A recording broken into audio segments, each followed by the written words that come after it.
onsia mpemo ekosi se no nkono bebo yesi Ghana ho nkonya edi Ghana ho nkomo ehwese ye de Ghana Fapem ebesi eye so hwamre na nonsia aba pawa kasima be dunum dunsia na nonson abo ya tenase kosi se no nkono bebo ya gudema konfo no beba betenase a omode ne ekochi ko breman ko bata e sports mu beba no ye Ghana na yesi ho nkonya mede ade yabo amali bia boga dwumade me na mede ho chiamen ensem osisi na watchi mu nyina na yakeka bom na yatenase memenda nopa na ye ne akukudam edi ho enkomo dwumade we ye brutal bright entry na ahyehya debi awuo bia no ye ba na ye de ababedi wonto a ene ye January bosome no ne da etoso aduonu baako okekesi ani a na chesa ka 344 days enko ba bia ba enim se Nyankopon no a wode ahye nwuma paase no wode ebekwawie pa na wode ye atwafe no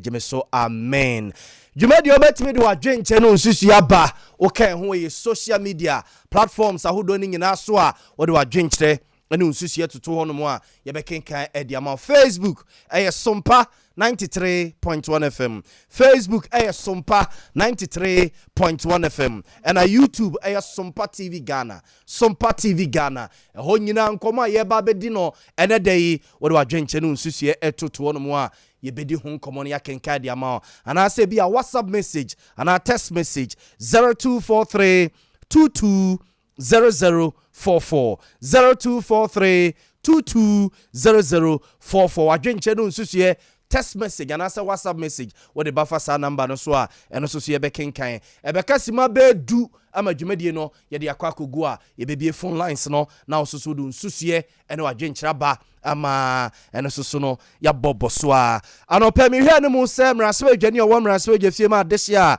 wo mo manso nkwanta abaton pesua so honorable obentachi ebe join ye dwumadie so and PV Jantua Datsen so a leading member NDC amanyukunum odimuntintimai ono so beka ho and maybe atwamu no ye presidential staffer o mampani dada John Mahama ne penso na nu ya NDC amanyuku elections course no oyiniti senketu ahini ne yese hene for ento abanye ne se vice chairman de ma NDC amanyuku no asantema sei nanso antentam PV betena se am ye din komo ye hwani mo se Kofi Akpalu leader and founder Liberal Party of Ghana wono so ebejani anopei na yedi hu nkomo na yakokejetia ye tetese ebia next week ECG for bekwa kotwa kejetia for nkanem sane ye tete se ebia next week ECG for bekwa kotwa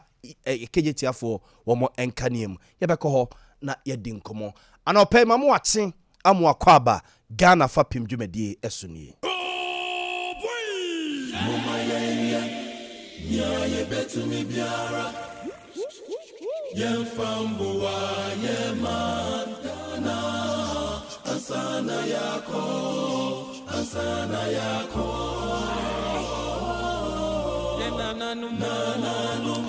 Abusiafo ya mama kwa be yenhwensem kakra sisi na watwe mu ne ebobo boso kakra na fe yenhye dwumadie no ase na watwe isamba kaya yentimi nni nkomo wabra yenkobo bondo ho ensem and I'm so emma ebeto just finance ministry ne nhye ya woye no na osenka Monday and na nipa be 1.3 million no a omoye individual bond holders no na e woso omodo omo nsa hyenkrata ase nenka debt exchange program no a abai na hyehya ebema IMF nkomo na dimu amammo a wo se IMF de maye no aba no omodo omo nsa kwohyehya ase ne nso o mansan emantete ne kyese abai extend this program no na busia na wochi mu ene adwuada ne ba no ano yete se nipa binum omusika ehun beka starte se omo storm banks binum so omo ekwa akwadwo omusika na oluma ba ko a wasom omayi for years nensemo odi tu jo ne awura ba ko a o kyese ne maame yare se sika na no de toto no de ma ne maame no etise ko ba se bia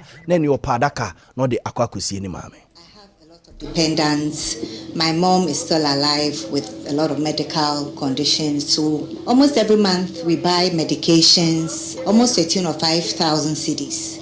Yes, I have a son who is not very well, so he's also on constant medication, and I have a lot of dependents. So for example, in terms of medical, this is going to affect us because this is the income that we're using to run the family. It's the same income that we use to pay our bills as well and also to feed, because I'm not officially working at the moment. That is what we are all looking forward to, that the government will sit down with us, will reason with us. I think we've made a lot of advocacy so far. So I don't really know what the government is waiting. Is the government waiting to see dead bodies in the streets? Is the government waiting for us to hit the streets with demonstrations before it listens to us or before it reasons with us? I don't think this government is being fair to us at all as citizens who entrusted our lives in their care. And then you want to deprive us of our livelihood. It's not fair, it's not right, and something has to be done to alleviate the suffering of all of us. When I heard that, now, we are not going to get any coupon or any interest until 2027, before they'll give you 5% of your capital. I said, wow, 77-year-old. Now, how many years? That's 5 years or 4 years before 77. How long has God given me? There is no plan and there is nothing I can sell anymore. And there's nothing I can sell. So the only thing I have decided to do was to go to the bank on the 23rd, to go to the bank there and sit down there. That's all. Because if I go, how am I going home? I have to go home with a car. I need fuel. When I come home I have to pay for the water bill, electricity bill, food, and the money is there in the bank. So I give the money to the Ghana Commercial Bank. So they will give me the money before I come home. Then I'm going to stay there. If they say the money is not there, I'm going to stay there. I'm going to stay there until they carry me wherever they want to carry me, because I cannot walk myself. So they will carry me wherever they want to carry me. Go there. They have to carry me and go. That's the only thing I can. That's the only. I cannot fight them also. People tell me that it will be okay. How is it going to be okay? Abusia enti we aye olumai no na ono so echeche nsemu se baby a ogina sese no nante ekura ho ye ne den nante ekura ho ye ne den enti se aban se sa no wo ye ne de a na ne na che se wa na wo se wo kwa ekura ono so wadi 77 years enti se sika we ya ono de bi tonro eni ade ma se ohwa video no kra no a ne nura ono mu nyina emu pressure de emu diabetes de okosesa begu honom sensentwefo mo hwa de etimani abre pa enti wei eye ba bi ebeduru ye ewo saa enkomo no eho no mu nsem na wotwi so no ma menko wei so na ne Dr. Kwabenadofo edi tudwa efa eye sansem wi ho yenko na yenkonkotie Dr. Kwabenadofo sankomo we ya odi tudwa sre mampani na nado danko akufa ne wo fa se kanufrata na wotwe mu se enkomo na yedie no a yafa ne tra sa no wahwe a ebegu Ghana insurance companies ni nyina na omohwe ni mienu pa Dr. Kwabenadofo. If we don't manage the domestic debt exchange program properly, the financial sector will be weakened such a way that it won't be able to perform the role that sector is supposed to perform. We should be very careful. The bond of 1.7 billion is huge. Okay. You look at the insurance companies, for example. You see, the insurance companies, the premium they collect are now in the government bonds. You understand? The premium, if it's a general business, is there for claims payment. Your car is involved in an accident, you have to pay from the premium they collected from you and other people, isn't it? Now it's in the bonds, government has taken over the bonds. If there's a claim, how will they pay? The insurance company cannot say, oh, the bond is with government. No, contract you have is with the insurance company, not government. But the government, because of difficulty we are going through, has taken over 55% of the money. How will they pay the claims? That's general. You have to live in life. It's more serious with life. Life, they have what they call endowment. Endowment, yes, you are paid 2,000 cedis every month to the insurance company. After 10 years.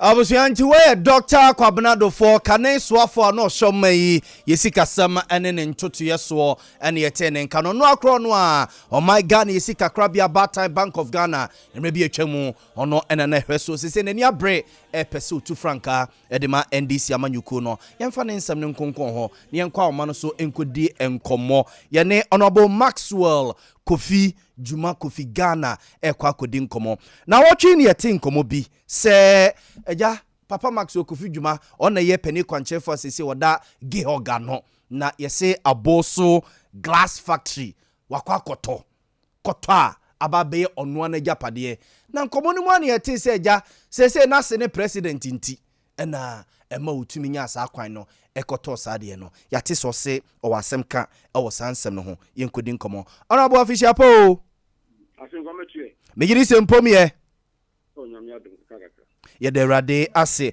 honorable san komo we ya chese social media no so ne ba bia de ye amanfo di hu nkomo mbedi watamadi omsusu ombeka bia ma aka bia ma no kre se aboso glass factory wakwa akoto enam president oye wasinti ni arrow se ile takro wi na yede sa nsem wi no ene yede ebebu o mai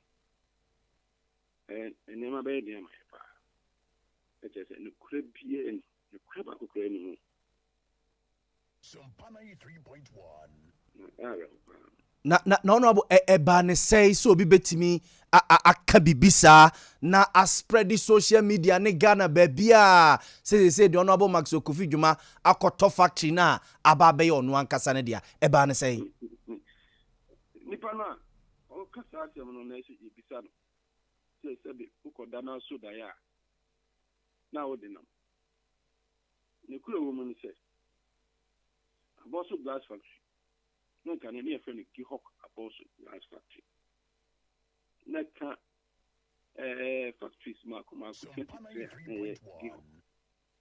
na the all one is in na akaba ko pe ay friend ki hok the salaries na yura na Akufo-Addo the one of friend say sa give up the salaries nko dan on am fie na se nko dan na me hihye ne me say factory no obeko na ni Sompa 93.1 ye ne hu ye ne say sa the salaries no ene ma mi no a ehia on pa akoko a o mere yensa ena pentwa o mo de akoro no egum sa ne ma mi no nyina asoso ye krafi amanane ye bogana kapa nti me ma gene se me pa kwan bi a sa ka no aban anaga na fo bo matiso e kwan e fa so a 93.1 ye alcohol no maybe see be nya no ikure mu ya because almost give all the distilleries kwame kromatan nanka alcohol no almost to free Ghana e ken fi abuchi nti me fa ye se me fa ho adwen the two sumi glass no ye almost free China na de metie ne se na ken kan no Ghana ya ne e factory ye glass e wo aboso na egu be enfi edu enso nti ni tuwa na moko ho because na nti ho bisi bisi mu a no mo ka kire mi se Sompa yeah ye 93.1 di glass ye wo Ghana ete anwea ene niam ka kire na ka bo mu na glass na ye emma no entimi nyina na naso eye enyina ma wodin a ye di glass no ete se ye hia eja na ya di anoa anwea no na ya abedane glass na eja no a yentimi enya no nti na ema factory no enya adwuma emtimati mitu ho na mo eko Ghana gas ekubisa ho se Sompa betimi ama 93.1 yen gas no atu aso ama yetimi ede anoa anwea no omo se no kwini omo agene wo se odi betu saa na mo no na omo wa ye omo agene se so betu saa na mo no omo beboa na de aka ne infidie na wo ni nyina asese ti kwa be ne be fa so a e be nya infidie no mo no mo enya de kitwa eno na metu from 2019 Sompa 93.1 obi 2020 no na say me game because na COVID aba. Me game 2021 na me start say me 2 1 more. Me ne China for akasa. Me ne Italy for akasa. Me ne Turkey for akasa.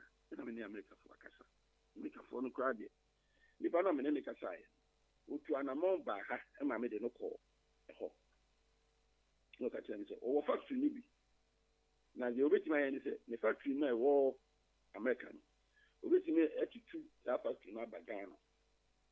Na me see obeti me. Sompa 93.1.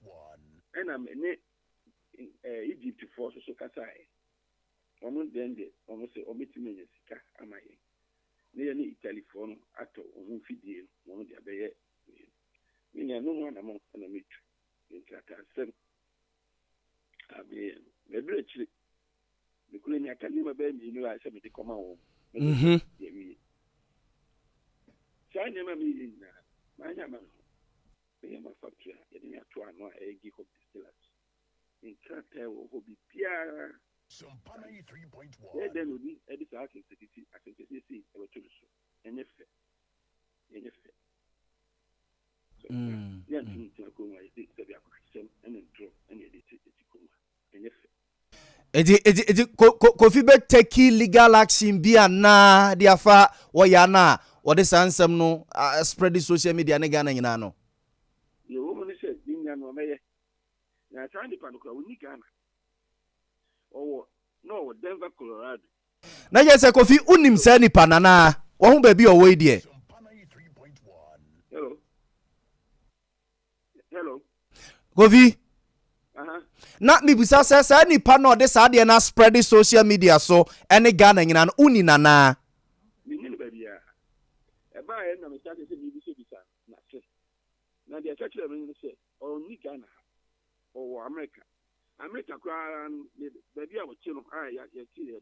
O chi se na se se ni na wo say to fi be. Na o ya nipa sa ni ma no kwa no we. And Chebia or the same thing, Ugu, Professor Pump watching Ugu, and no support all. I know the Caribbean. I'm a Professor Pump watching Eddie Court. I'm a judgment of 1 million cities. Now, who know him? Now, what I got done. Men of America or Martina watching. Never seen for, or remaining, I don't know more. Almost reaching area. So, you didn't make a call. Na de wo won se yinya no ide na ma ba bonti se ba ko kura ni. Okay Kofi ye beda ase Yo me ko ho ansa na kufu ado ba be ma ni ma bobra me ma ye me ya MP ni deputy minister obi enwa me ho asembo ni nkanda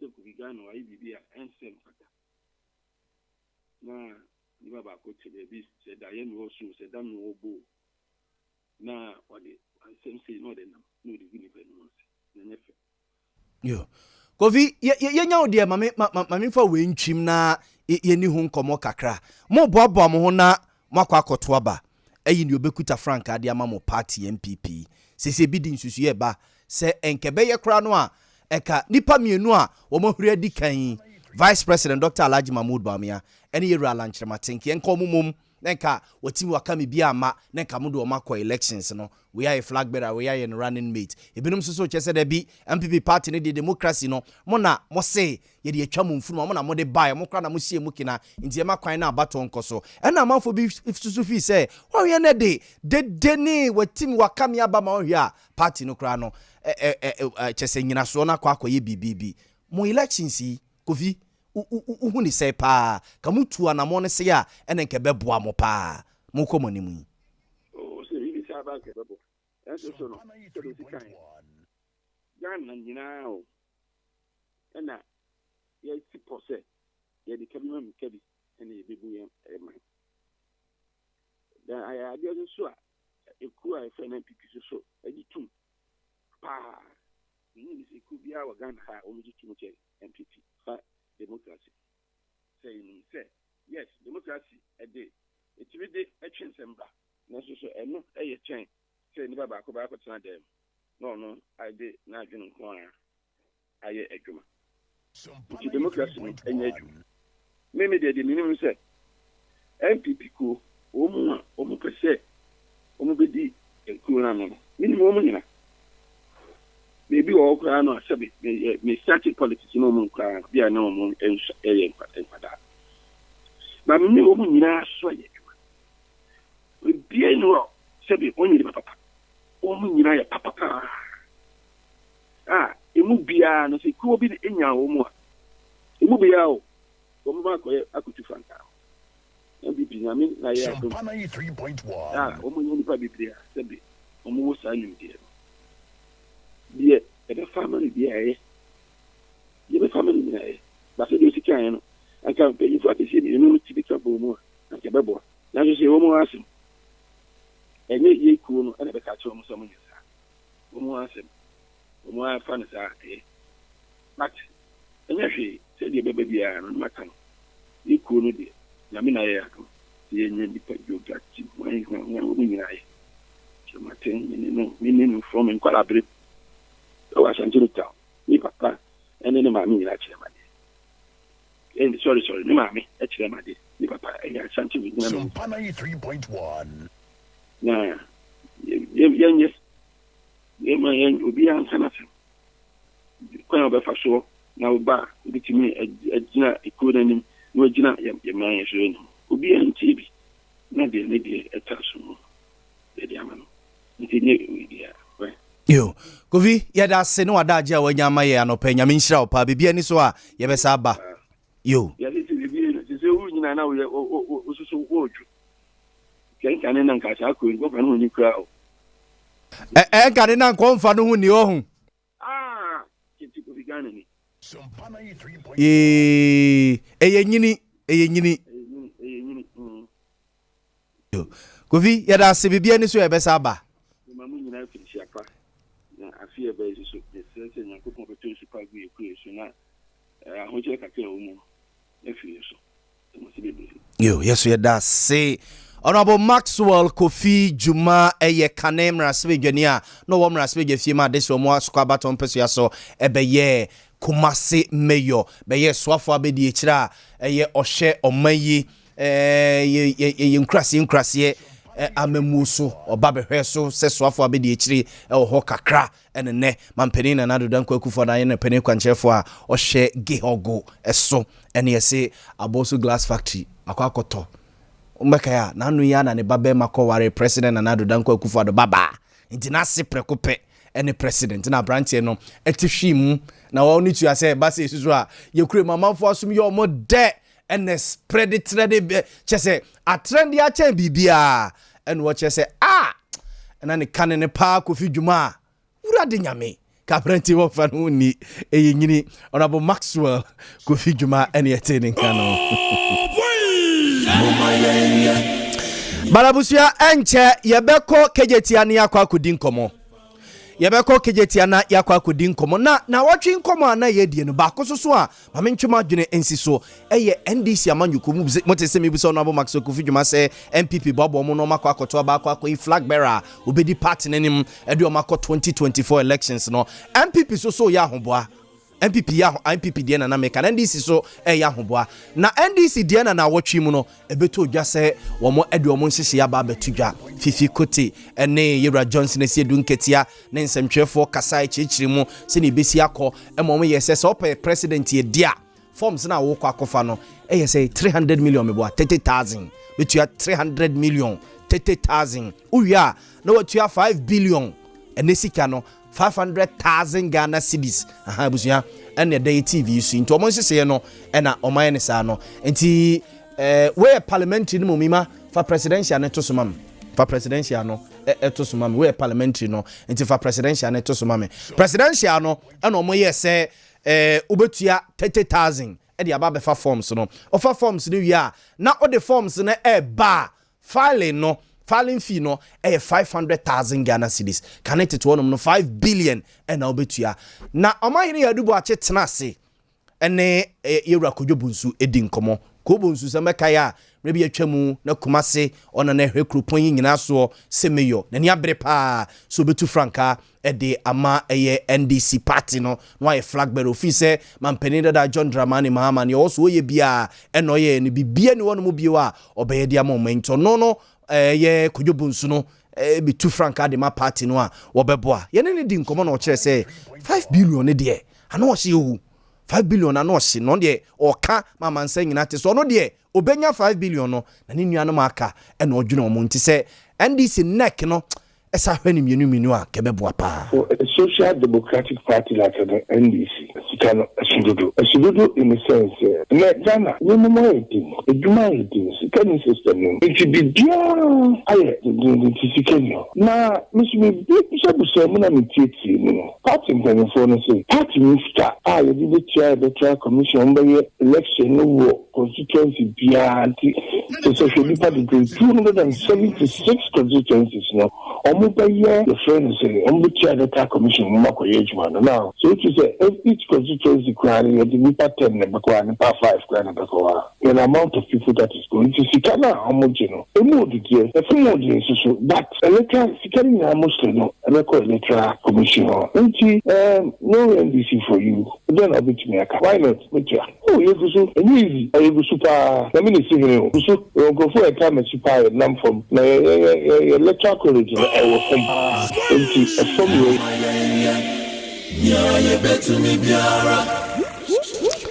Abuzia enti yewra kobonsu na yete nenka no a woche se sika no de nyenkwada sika o 5 billion na wosu se de kwa no anu no so we so di first so to so second ye nya de sika no ye besa de ama obi ewu enti no wo kire se won de obetimi owo dom pa ye ta na chi obetimi de na sunu nuanom aka na odwene omo ho se ade no de enka je omo te so kakra enka bebo ama democracy no SPC ta anya sa na democracy no e ba be ye omo nsem obie na ebegia kenten so na ye no mahiafo de omo eye sinche no ene ade a ha ne pa abusia ye branding ne susu show no ye very packed na mamimra na yeni nkomo kakra emfa kejetia ho na mo messages kakra mo de aba mo join yen o Facebook no nana boache yadom akisimi o join yen o Facebook no so o se mesre wa aboa me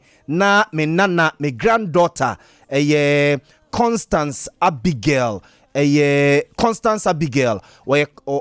your friend say Abigail Ansa o constable ewo police adwumani mu no kra de owo goso nti nana boache ya domakisimi a owo sunafo south sunafo south youth organizer say oma Abigail Ansa we police constable we adwuma ewo goso police headquarters so ma happy birthday and honorable Robert Yakwache so no MC ewo Konongo honorable Robert Yakwache MC Konongo yes ne your birthday honorable yema happy birthday wati nyame onshao KK Kaswa o say happy Sabbath you happy Sabbath ena odema yen nana pon o say nenchi ankoma incoming president of the Republic of Ghana honorable Kennedy Kwame Akompre kon Japan Agumbia di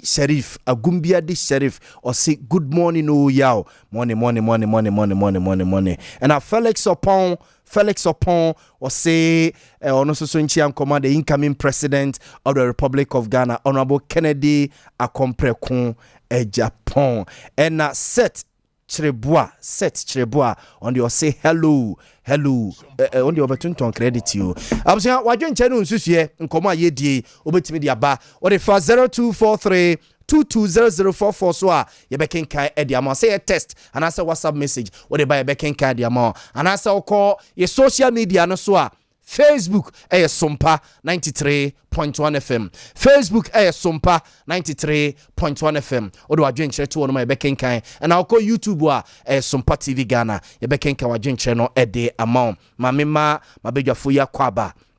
Na ye ni nkomo. Sina na me sha se na me ka chere mo se ye ntete ya ye tete ya so de atoto fom wo kegetia ene se wanhwe ya free next week iko sempenimfo bi amemu a ECG for ebekwa kutwitwa wo nkanem na samba kaya na wotwi mu no ye di nkomo ofia ha me kai na no ya wada no omanhene ne na prempe di nkomo ofia ha no mu a na light bill akwakoto kejetia hono mu a adwadifo no fi se omutua entua anu nti omatoto omu shops mu na ne nyina is in protest se debi light bill no anu odene dodo bosome na mkotin times ezika we ba omode no mo eton hono mu a omo ekwakotua se sika no emo toto omu shops mu eno na ne ye tete efri echiri eba no anopem wo Kumasi City Market Traders Union empenimfo ewufia ha sei kwakwadu jamfi secretary edemaku no na kwabena kwasoso a leading member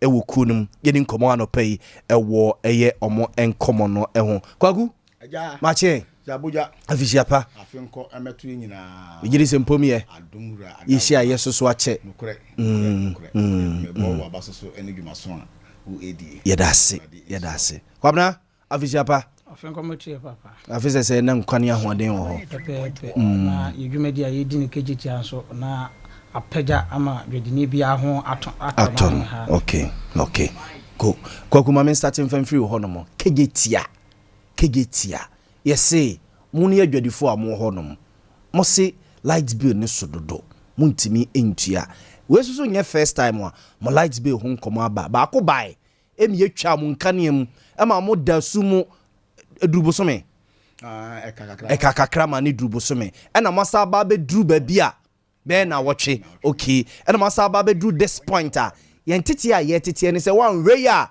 by next week ECG for ba betwa mo nkanem kwaku di asemo a yaw kwaku peja mic ne kakra ma mesi medical ma comment chef kisiem na machia asanteman wura ene asanteman ba panin na miwie ne saso a yebe Kumasi a ana asanteman temu a yura regional minister oni ni mayor na afi so machia wo ene wapamfo na otifo nyina anopen miwie ne saso a mekọ kegitia mechia Kumasi City Market Traders Union yempenimfo convener na Franco oni oba pani Abigail mechia members nyina na mechia adwadifo a ewo ho nyina menua asemi ye akame ayese saa asem no yentimi enya ne puma sibre eno na aka ho bi ama yen yasore ewo edwa no emu a ye hwese eniema ekoso wo edwanu mu a emmo adwadifo no ye ntentena na eba ne ka ye beka bie opani saa sikai ehyaase enyende se de wusi ema ho abakwa semo no enti obi bebusa se ebesi den na ebesi nne ye ntimi enye ehyehyeye a ya yedi ebesi saa ade we amano afiri honom ye ka anyinam enkane ho asemo a na aba abewie mita ya ye ba ko pa sa mita ba ko pe ene ye che edima adwadifo ewo ho enyina stores no so ye se keka ko be say eboro mpem enso bro 7,000 na 7,000 shops ni nyina yusu mita ba ko na eba na ya che ede ama obia na ya kasa asemi ya ka se kurampo de assign abeka eho no eye insurance ensensem insurance dano we de me kotu ni pa wo kai na prempa na mte free nanumu say insurance a cover edwa no ewu ye no empanifo antimi ansanko renew nti da na wona mo ekasa no wo kan se enya nwanwa so obi de kradu be kwakoto edwa no ano ewo ebra di yanim ya se enhyehyɛ ya enkoso yie ewo ehonti no adwadifo ntimi enko digwa ansa na lad billing semi ebaye enura mitie ECG engineer ninsema woka ni nyina na kyese ensenhyene a ewo wo so no mu no ene se efi na wotwe a yebesi mu akui se bibi bia amfiri soro ama yedwa no enkane a yebesan adumu eno ekoto enchen a empanifo ya amsa ma ya te se fire service enso wo mu adwumadie akade ho ensensem na uyi saa ne ma wo se nyina efiri eho enomo a na che se kejetia problems no just compound one na den compound asam no said you see ese ase no enya solution nemum kwa na ekosoro na ebia na ebeka ho na eba ne sa na akoye se ene akandifo a wo mo eda ya no ewo kejetia ho no wo mo ewo hen na kejetia ha no de bia sa ade chi ade sei ebi ebeka ho na yentimi ehunu se de yeso ano enti nana ya se wo eka nyame anim ni yesi de wosu naniwa ya adwadifo a ye ho do ye hunu se ye ni kamafo bia efi se ensema ye kan enyina no yesi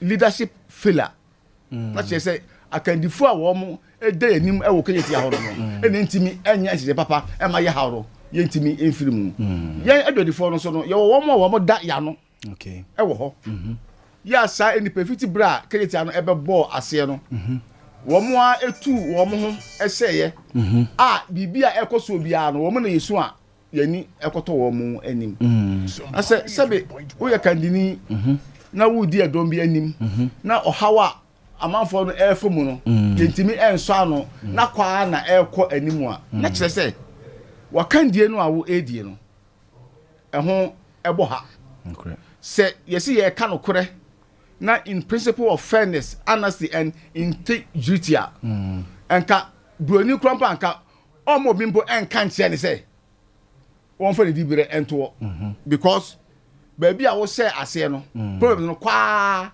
na ekosoro movie say empanimfo edakegetia no na afeli mo management wo ho no mo no se mo managers omo managers omo hwe kegetia market no so na mebo na managers ne ya aware of situation ya mo ba be dru sese ya for the second time yes aba betwa mo nka ne mu bi anu ntina yen na me ba mbi say de osu ni aniwa yen na say ni pe mo yi mo ho si wo say yen de adwadifo no mo na mu di yanim apre ne ye amaye nti mo ne management no na ewo enkita hodie enti engwanwa se mo ni wo mo na ekoba bibia wo mo eye bia no mo yen yakandifo no mo ewo mo ebi na afei ene de se problem no a compound a mo free mu na mo ba begina baabi na afei de mo di issues no ebeka a kire yen se management no na aye amasa oha no aba na bra ehye ase no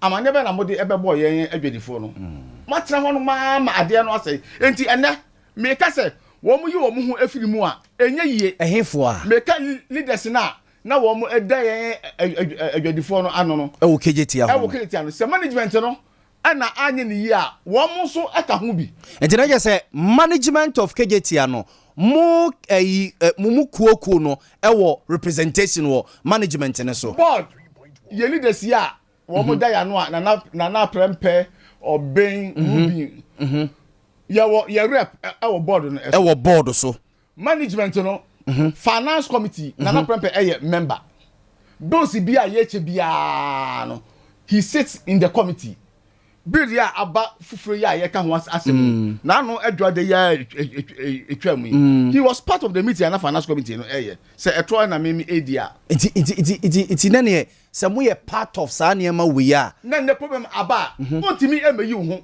emfrim wontimi you are part of the problem and na there ekoso and na wo hu say the signs on the walls no enye na say eba abonti a ebe ma adwadifo no na say wo huri afiri ho aba abegina chei na fe ase de wo ka e de sombo ebo management no anu abitie no ni se ma wo ka ene say wo mo kasa kire management na wo mo entie say sa ene etie dia it means you have lost credibility, you have lost touch.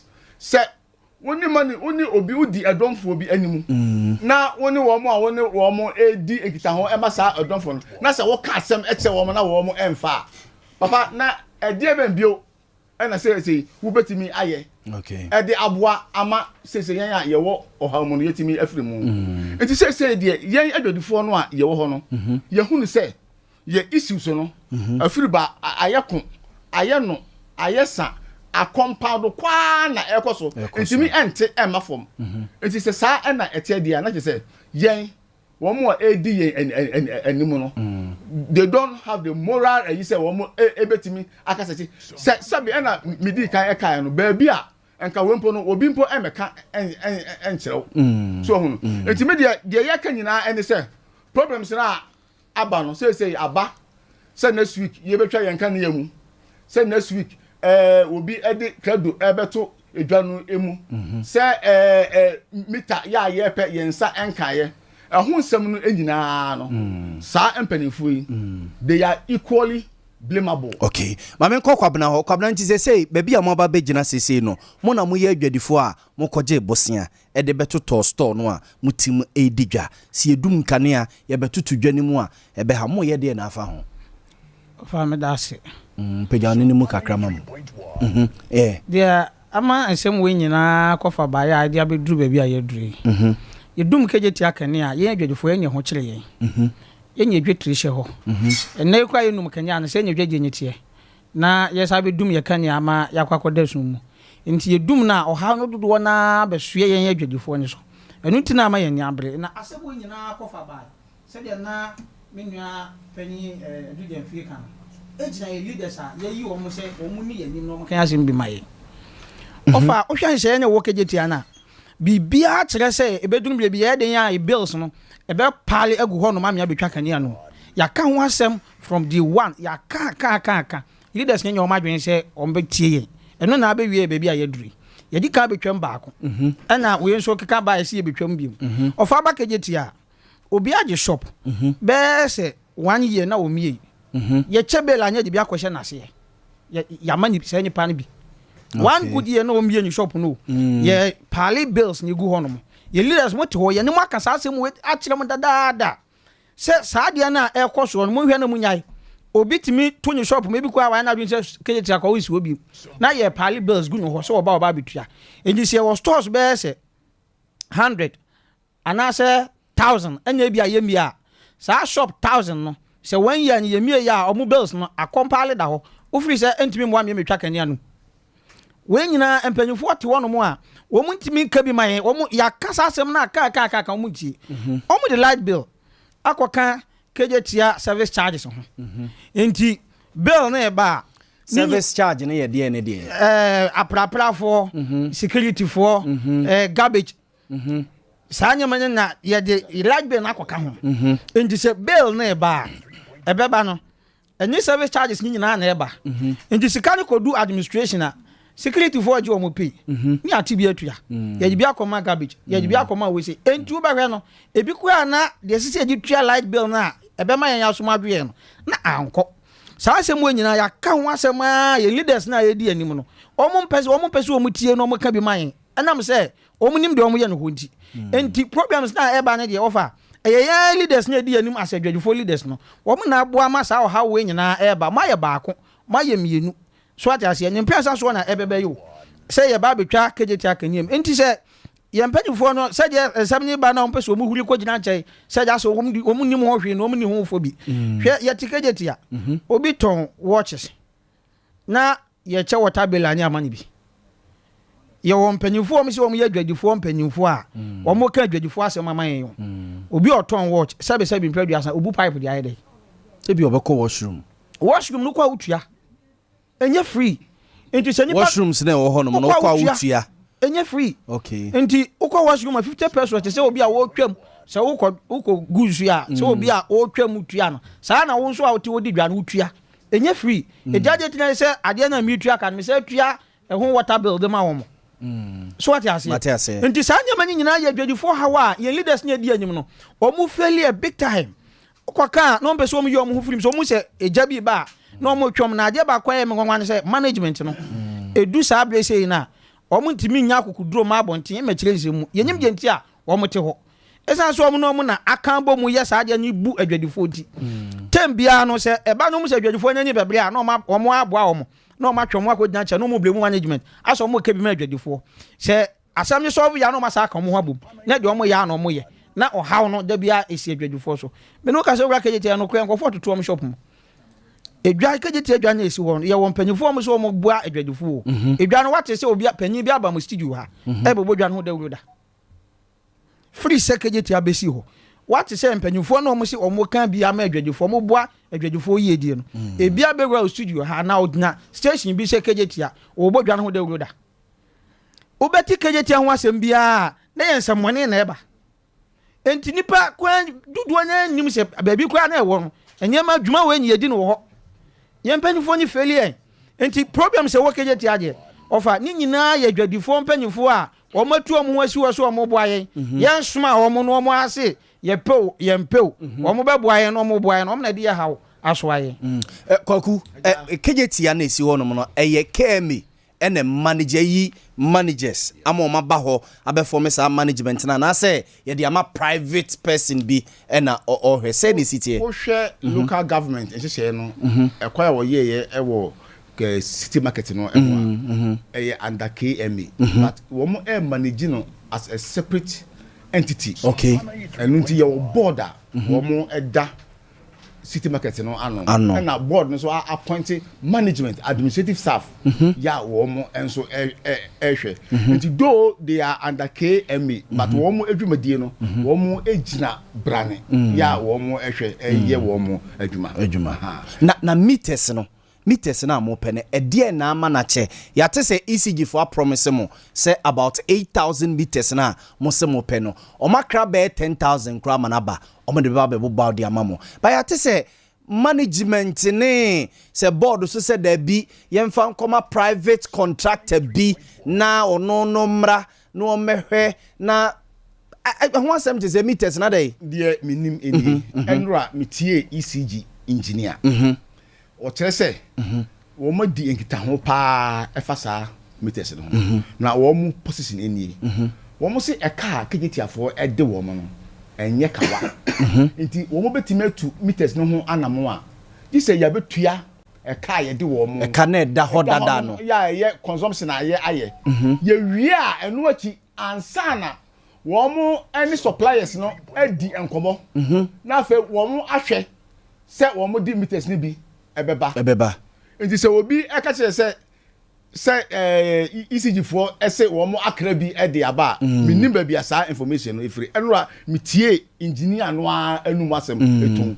se eye no kore se enkitamudie akoso e wo mo ne board ntem na de etie enie tamwa na yewra se asibe ete adwa so no ena sa ye leaders ya any management na eye nhihye se wo mo akohu ECG na wa ba supply meters e wo eho nti wo hwa wo mo ye wo mo documentation ni wo mo hye nyina ma no eko akiri na eba ebeye so sourcing so hono nti ancha na yewura se asibe efiri ho nti wo sampa ba ye no a wo mo di document no eko ma no ono no ehwe mu no na emu eye na kensenene nti oye se nyame animini ekwan e fa so mo ye saa ensehye no ono na onka ho bi nti se wo de nsa ehye ase a onim ebi asem o ebetime afiri mu na wono de o prefer say o mamu ha no procurement laws no ye wo open tender ya open tender no eno na eye ensese ya eda ho no mo a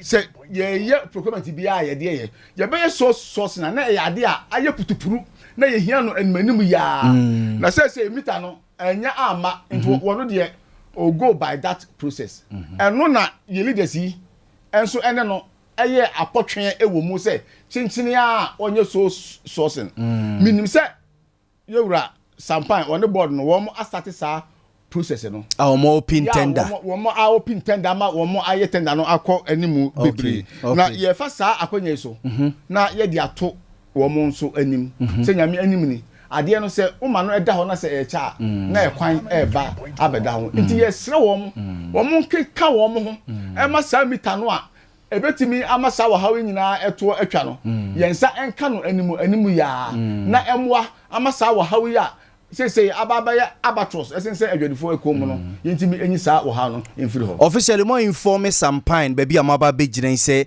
next week ECG4 ka kire mo say bibi ensi say light bill no mutua on ba betwa mo nkane mu minim say enye ye na o say ye inform Sampine saa communication say ECG4 no ye wo mo anu masem say de no a wo mo de ba abonte no a minim say management masa mo so na de ahia mo bia management anya mo so na de ahia mo sesei na say ye leaders wo mo edi ye anim no ahuri afri asem mu aba abejanche hwe nana yaw sa se wonti na ma ye sore e wo kayeti ase ye nhwe ma sa leadership no enkoso e wo se ye to aba if you say kayeti an wo hwe composition na eye ekuo na ye nyina ya be dominate ewo ehonom ya ema Kumasi City Market Traders Union ye sore ya ye sese ya ekọ animu a afi no ye de ekọ Asante hima ho sa leaders ya edi animu ena afi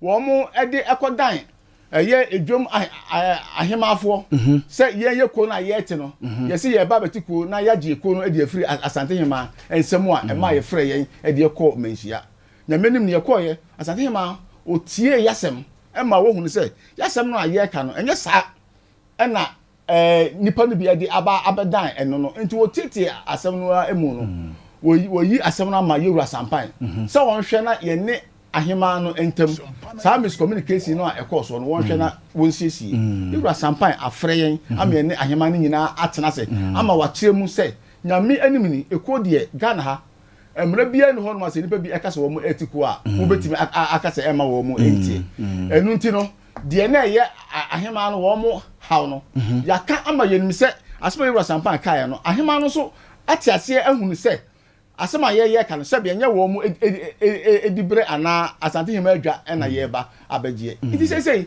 asema no wo yewura Sampine anim a ye hwe se enmanum ya no ahema fo no se wo mu kono makobo wo mu adwadifo no so amane enti ye hwe se wo mu ni ye ebesan ahia bio na gina ya empanimfo ebesie no wo mu asi na sa ne ma wo nyina a ekoso no eye sa leaders ya na asem no ba ya wo mu ekotae ahema no echi ekoka asem wo enim ede ekire wo mu a ema asem no ekoduru Asante ahema wo ye kompa ye mse kwan bi a so no de ye eka no etro ebia enim na ye meje Asante ahema so dwa ye meje ahema fo so tumi emfiri wo mu ensem enti empanimfo betena se ahunu sebe wisdom e wo yasem no ye ekanum mo fi se leaders no current leaders na wo ho no mo no enemu amo enti ye ma mo kwan na mo nto aba na mo nyi mo leaders ya omode mo hiasem ebe com management ne so ene board no so na nko ese da bia ECG ene KJT anka ne ansensem na ba me boa asem no a eno no mate kwabna fakakra so na yemfa enkomo nsi mate se PV se opese o kakakra KJT enkomo na KJT asem na ye kana sa na amanfo hunu ebia obi ti baabi na wotia ofa ne se bia wo adwadifo asem keto e ofa KJT a dwe trainer ho sika KJT ano na expansion kura ekoso central market ono mo se nye sika ato na aban etu agu ho no mama obedru KJT anya se obi abebie store na wa sekete no wada areho wa bebie free abebie store na ko beton wade o mra na wa sekete no wada ade ye nto ade ho ana ofa edwa no ye ma hu dawuru ana emra ye si dwa no na eda ho se nke beboa ma adwadifo adu omu dwetire abewura ho no ni nyina ye mpanyimfo ye di animi omu feli omu hwese be ye adwuma emra ne kan pense 100 meters away en sese ye hye dwa ho ene ko hwe KJT aho niema na obi abeto store na ono ne te store ho na woton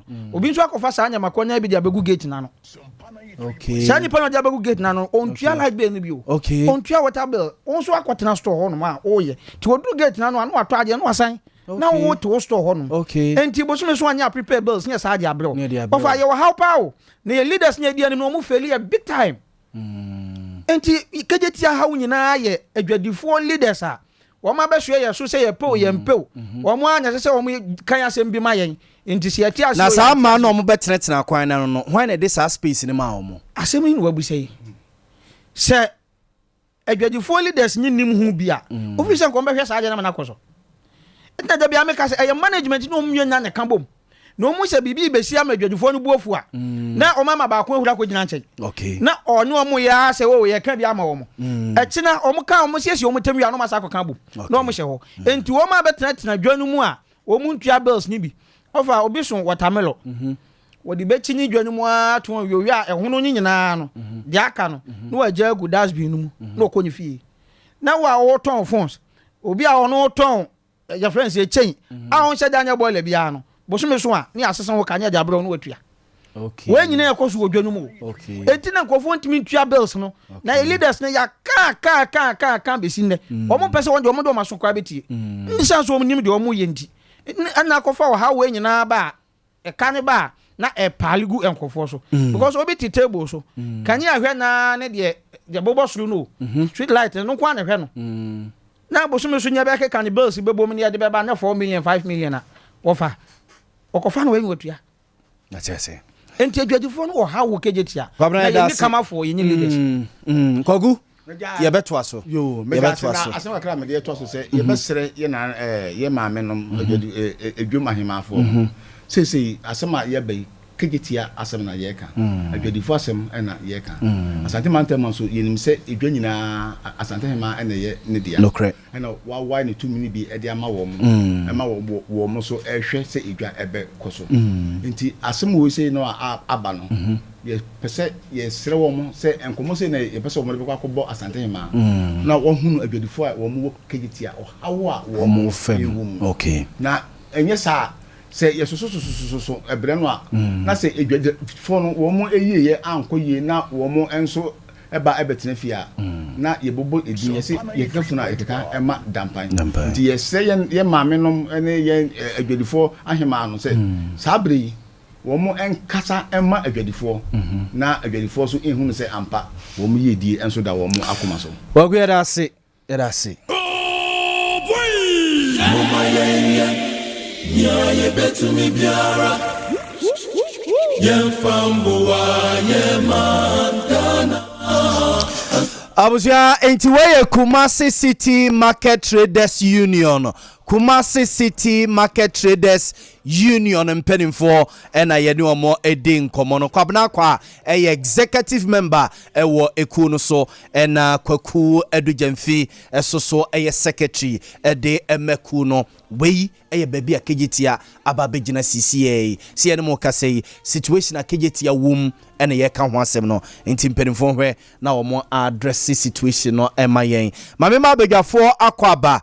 anopei mewo His Excellency Kofi Akpalu Ewaha, where founder, leader, Liberal Party of Ghana, LPG, and Honorable Oben Techi, so a MP, Manso Nkwanta, Abaton Pesuaso, one so Atnase, and a PV Jantua, so a leading member of NDC, a war Asante Mantama, Sina Namekana Bako 7 day Chiremono, your presidential staffer, maybe a chemu.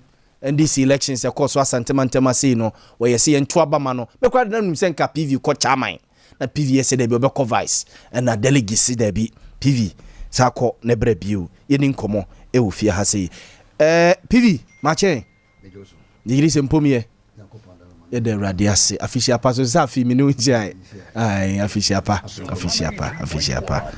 honorable yes sir ma chen ye ja onua me mo official pa so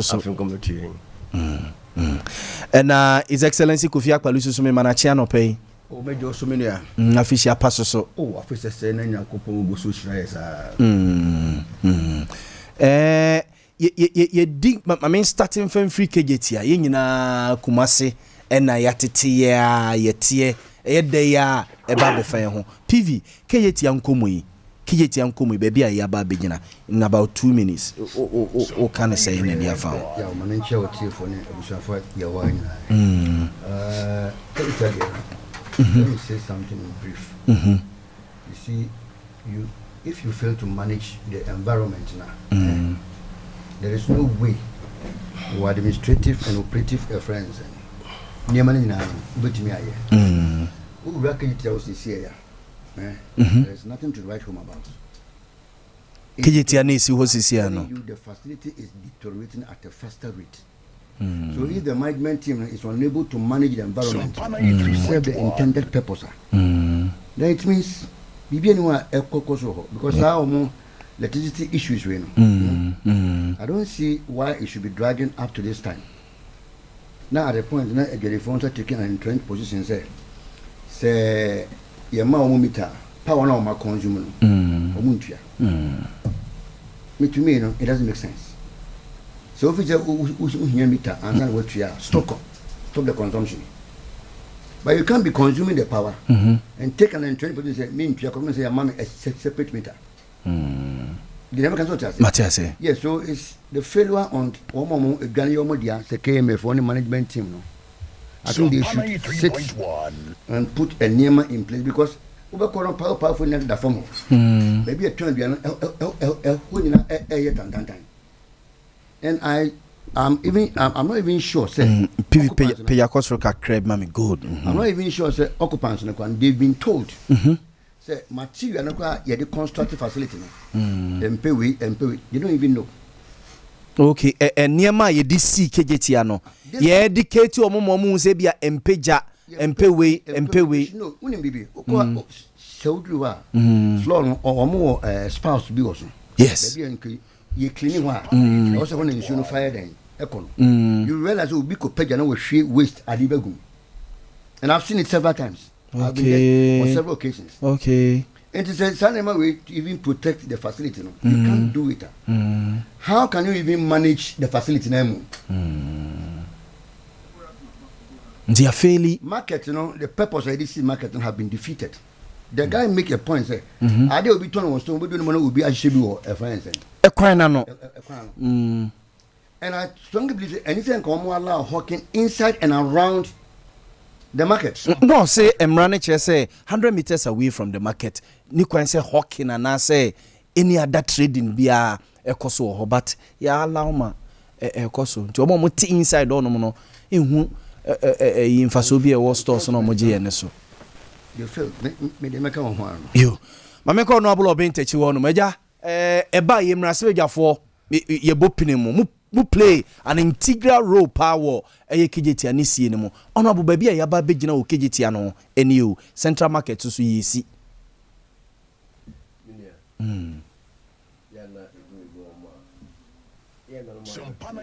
Kai power say mi so na mo hunu broni amamuo no na almost as we before taking over say ye na ye hwe ye maso ya no mo kondo say kabroni han ko mo pe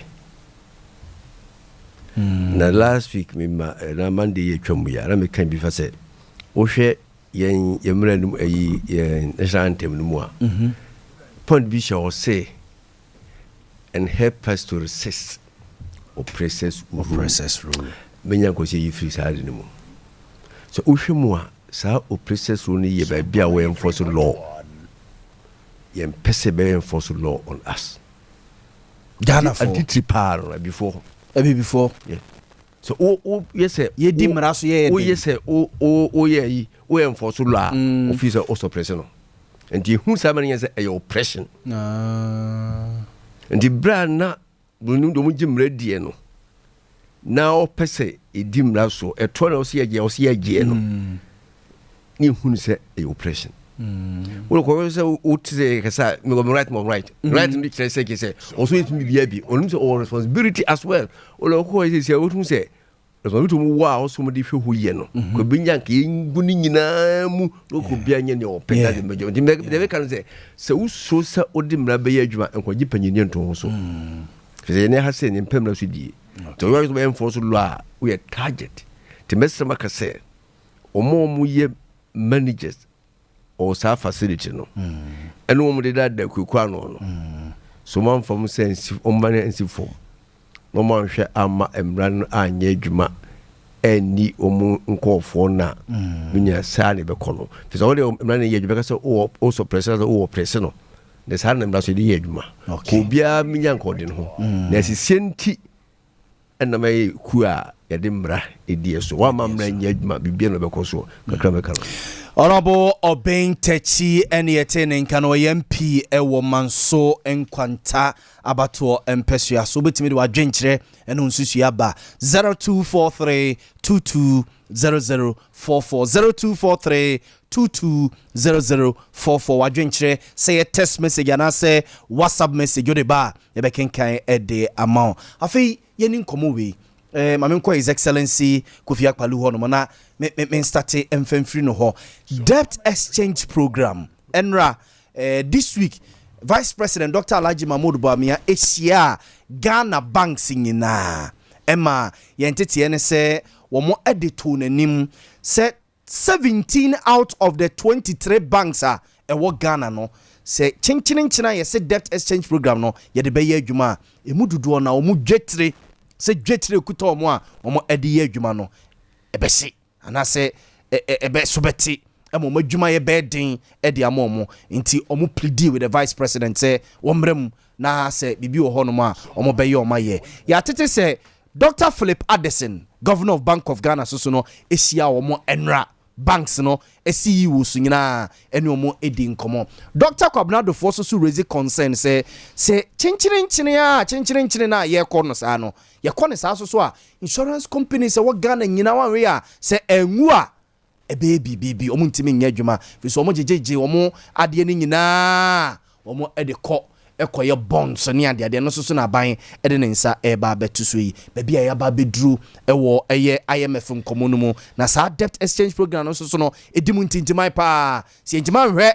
anye no amfiri ho no mu a IMF ba bia ye keka kono yentimi ensili deal anytime soon and ya tese Ghana ye import cover so eye be 6 weeks pe ye twa 1 week afrim nti aka 5 weeks o man bia so no yesi wanya kra no e wo se wonya 3 months import cover se koba se BBC a sika wo de be hwe o man no akosi se bia obenya aboafo amoma ba be so mu no wantimi kra no e wo se eye 3 months Ghana ba bi egina sisi no yesi ka efie ni ya bonte ye bibia no e betima hwe Ghana for 6 weeks ye twam 1 week aka 5 weeks asema making Dr. Ernest Addison Bank of Ghana CEO and on the koto Public Accounts Committee mpenimfo anim this week se baby a Ghana yegina no nti yegina that situation pa nti ebisa se yenye dey asoman me Ghana ni no bia me wo bond de na wo se me ye de na wo se aban so eye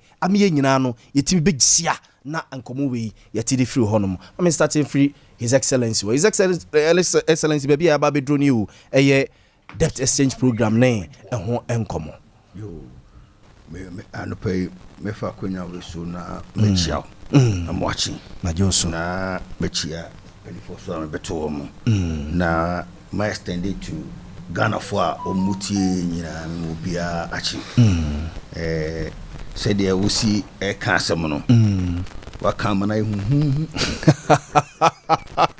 ma manion na stay Swiss there was a import cover na Bank of Ghana CEO ne kan ye di mu 1 week aka 5 weeks aka 5 weeks ebesa etete san o enya no kure okay ensa mama ndie we edetia ensa ne say we have what we call going concern concept and e bu adwuma bia say adwuma bia no ma eba na wie ade chi ade esem bia no beto aso nti obi anu ho a wo eso da ye say Ghana beba wie nti mama fa konya bo so na menka nkire a Christopher ga mo Ghana nyina a mo believe say dabi beba e ma temu mo say atemu da beba na Ghana nyina wiase nyina ba wie ana Yesu beba enya no kure Yesu oma Yesu bia ni wo ba bia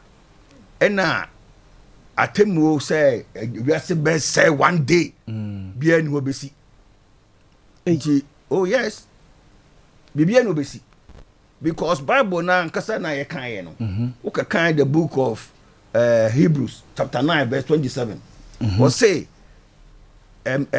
trust ni pa bia ire na wu a atemu wo na chi enti ye dia mewu enti mi wu a atemu bia wo bia no na ko face nto se nipa nyina wu firi asase so ansa na temu na ba nipa nyina ntimi hu prekope na Yakopon what will be and fa so obe no benya ba fa kwa dwudwum dem fa so pa benya ko benya se ewia se ono wabo no na one day was my say ni nyina na o sa be satiara it will never happen.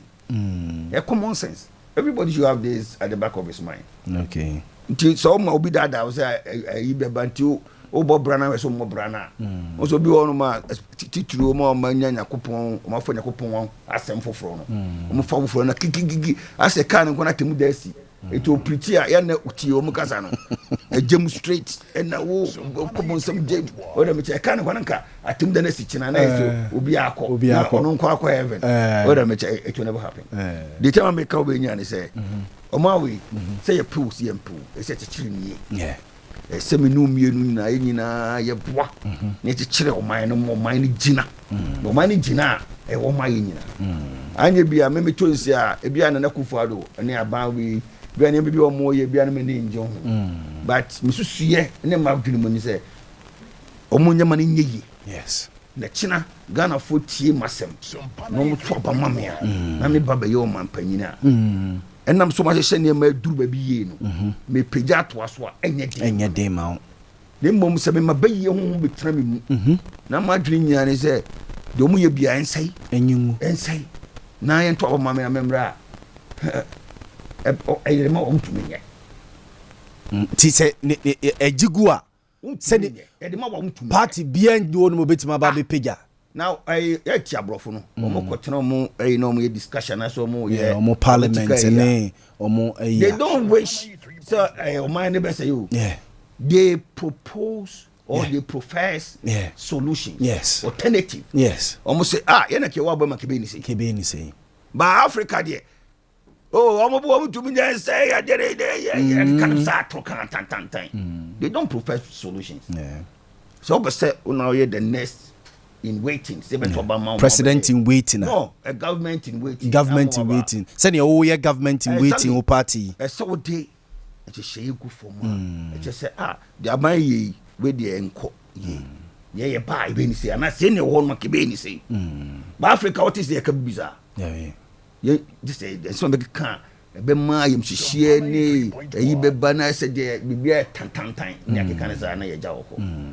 Minia wo huro wo niam fin e wo abontia ye beto ne sa nti so wo ye yi na bia wo kan sem basa gu my hu fin ni mpadi wo hu fin a o drop bontia that is how but can you say pedimu bia wo ye MP wo ye minister wo ye whatever wo ye president or represent Ghana it will free hanom no drop bontia enam say ye treaty ni ye wo hanom no sa na hofo no so be dey e be treaty no tabi okuro mu hene on fa ni dia ma okuro mu hene a hwana edi ani dia ma okuro but what you Matias eti de mesa me kan nyina ne say sa born ayi na aba no eye o man na nyina sikasem abeduru ba bia e se etena se na ye nhyehyeye a ebeboa ama yetimi asagina ye na so aso man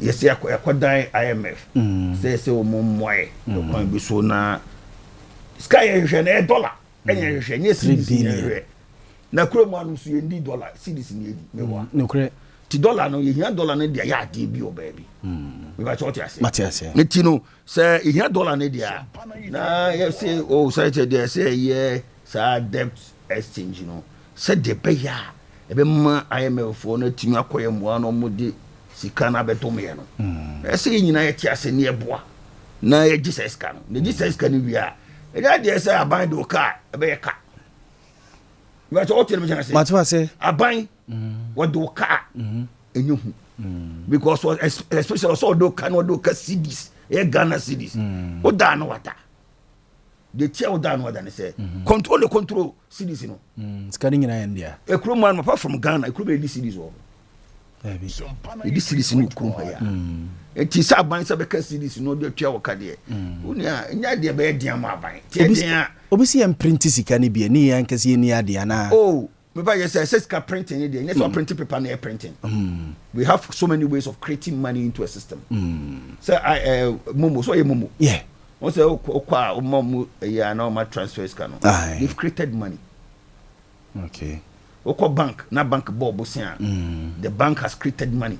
Because bank no go cruise sikano in cash notes. Papers no say financial letter. No the say we have credited your account with this amount. It means money has been created. Are you okay? We call it accounts. He has created an account for you. And you know we say it's a friend loan account. The loan account, you know, you have access to take money from that loan account and use it, and then take your time to pay. That's how we create money. When you say we are printing money, it's not about printing notes. Yes. But can you know? Masa omananya Nejibua.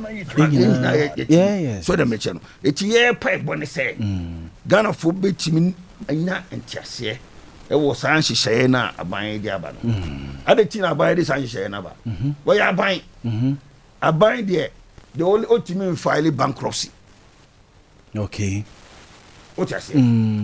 Ultimate filing bankruptcy. But what me are filing this consolidation. One catch was a mini to was it. To see a baby a medroom. My America cram to Tuniama. Now cana me do Ntiama. So what I say? Say a corporate institution like Sompa TV and whatever. Yes, Sompa TV, Sompa FM. Raising bonds. And Nabia, Munhia Musicana, Scana Ma. The best option is to file bankruptcy. Okay. Or file bankruptcy. The Japadia or and now on Beton, number Chia, and a Hawk and bond, you know, yes, share. So would you connected to access? Or if it's not connected to access, when they sell, you won't get anything. Unless those now. Omusika wo mu aye connected secured all them security and sana omatumi aye den etwe omo awia sana de be kite in the ma unsecured note so enam say eya buying into no ontimi file bankruptcy but obetumi aka yo say na botre ne entoto ne ma na yefo musika aye den ema mo den a obetumi atua so nti ye nyina no ye ntiase ne ye mboa na ban no ntimi raise Sasika no 3 billion or 3 billion na IMF no musaka bia musaka ndie dia no gracias ya beba in tranches 3 years se beba se 3 years mbo 3 years mbo be ma se ska se bia o me ma 1111 na o se ne ndio kono me kono abduru me so na me beto aso so because from 7 January 2025 yes it is say ni beduru no be so na yebra jomama it's the first one but now second one beba 2024 last one eba beduru wo so yeah 2024 dey beba kwa na ebia antimi ansan baba no aba beto so so man panyin mahama time omo ye ekoi mshisha IMF yes IMF no say kuvaru na be enjoy say yes ana me boa yem no kre tino shisha ye bia no ye nyina ya moa ma na ade na amemu a na china to abama me na me bana say anyama jego ameden so nem jafu na because Ghana for so me so Ghana for munya abotre ma me na say this yana so nti mesre part Ghana for nyina achew so da me che no titu omo a musika no pension pensioners no uche anopa ebo akokra bia we 77 years in a voice nya abotre ahamiti o mama yen chechi mu kire chim ente yenti ase entia to niamagu etum futuro gu Ghana for ani so okay chechiri mu pension omo collect pension no wo sika mimi sika yene ye adwuma sabre kakra ye contribute no ena omo teto ena omo teto no omo de omo de koye adwuma mesre mo amo frefre his excellency no munyan na ye di nkomo me pa chew munyan na ye ni nkomo why owie ya ye pon nan a na mesre mo frɛ na nkomo bi ewo bia ye di his excellency wo so eti pension for wo say wo kiska they put them together in a bowl na ebe to bowl ni mo na managers of the bowl no I say okay it's can DB kwa ha DB kwa ha DB kwa ha eti omo invest a emuti bi ko equity only be called debt na they tell me they be called equity only called debt so omo only companies be ko only shares or company once a senate or a senator or companies be ho no ma omo wo echefa wum ayo omo dia ena ba bi wo no mo so a omo bonkofo bosia eti sasika na omo dia kono eno kire se omo de musika nyina koma bonds aban bonds ɛnyɛ no korɛ ɛti wɔ bia nteno nga sɛ bia pensioners no ɛna ɔmu nyɛ sika na ɛnyɛ just 1 year ɛda yɛ nim yi ɛyɛ 2023 year ɛna aban sɛ ɔntua interest ne dɛ ɛmfa ma bondholders bɛboa yeah ma me nkwa oma no so mra his excellency Kofi Akpaloo holding on ma me na me nkwa oma no so ne ye nua Richmond Frimpong enkodi enkomo entete ne se aban hyehyɛ ya oyɛ oni kuku bodo mpanimfo ye bonds ibie ebi kokokam ema entete ne se omotua sika ne de ato womo a ɛwɔ sɛ ɛgya omomokɔ ye ebie no na esi sika na sɛ free oma account mu ma from enra eba na sɛ ihun kakra aba manfo mu Richmond yobi a nkomo we wode na adi akire yenko na agya won chechie mu kakra na abusuya beka ne se onfre nko school kakra wo home. Rich, good morning anopay. Good morning. Megiri se mpom ye kakra ye de radio ase Rich nkomo ya ye die wode wani adi akire cocoa board ene sa bond ya wo mu kotua wo mu sika de to wo account mu a entity ne se asa free omo account mu abra ya mo mama ne ama se ede yam hyehye aba no ete say pa. Okay, enti the kind the asma ye ka ho I bill I ka ho ase ne friend cocoa bill na cocoa bill so no enye treasury bill enye bond so enti entirely different from bond and entirely different from treasury bill na cocoa bill no the investment when it comes to the bill it just say it matures in a year or less a note not just a year and beyond into a cocoa bills na instrument there through cocoa board na underwrite here say it do cocoa season almost issues our bills through government of Ghana, Bank of Ghana, Emma the chia cocoa neto any idea into ubata a 91 days so na mature and now say 182 days na mature and I'm saying yeah about cocoa into of course cocoa board and underwriting and I say or originate Chirima Bank of Ghana issues our bills and there are more cases and conform say almost bills are mature now and say a chia on cano and say from account and you know a bit yes the decline a bit me about say abia auto bill okay say a mature yen rolling over and I say okay say a mature yen refunded you know and I say okay say mature yen chia interest on maturity so never me say I'm okay one refund it just say mature when you see coming interest me na from Enchiamika in Guma Council yenyi usika no ne we interest ni nyina mfa nkogu account mu ma account mu ma no na refund no okay roll over there o ka se eso a e ma mo e mo man amane mpo mo mfa interest na ne ni nsi hu ni nyina no depending on rate to cry e gina ho at that time mo nsan fa nko e bi abosomi mi nsa na abosomi ntie bio e na roll over okay and now say o be ka se pay interest on maturity and no there so the da ho na metafre no interest no mo chia eno mo engum account na mo mbisa me de memfa principal ne se me e bi about that time no be decide am if you no be fraud then they will tell you and you say depending on the instruction o maye no eno na be gina ye be sie so okay eti eno na ma nipa no binom complain say sika na free from account mu no ho enti say wo ebia wo fa o ka say bosom eyi no so na say entua wa o ka say entua o sika no bi bia ma ona ebia aba na esa kodia eno na ebia bitia issue kakra na say o ka say roll over there we say nye issue but o ka say bia refund and a refund na so ye no o kwaji sika na ebia o koe no eni wa account mu a eno betimi aye challenge kakra o say issue enso enu mpo no se ko ba sampo a cocoa bills I will be a friend CSD account. I think bank account, but in securities, you know, your central securities depository account will shares and answer with T bills and answer with cocoa bills and answer with bonds, you know, your registered tool. And second, I will go accounts in fiscal. Okay. It's also a account on a tia de bitu and I say okay and I say yes more. You also ya say and copy you next check is we see as the account of the amount.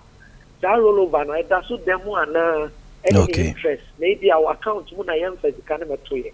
Say demo dia not just any problem. You just have to be patient. But okay see as the account to not send demo and I face our bank accounts was when them one area over report them before actually one I should know. And yes idea it shouldn't be a problem at all. But so Rachel say me banga or say at least omo frame bomber man say and she see me no omo ye no omo ye I be omo roll over the amame and I saw omo ye refund no and I say bia omo ye we the amame but say omo be ye wa bra mente ho asem de say dey am hye kakra be wa na rich.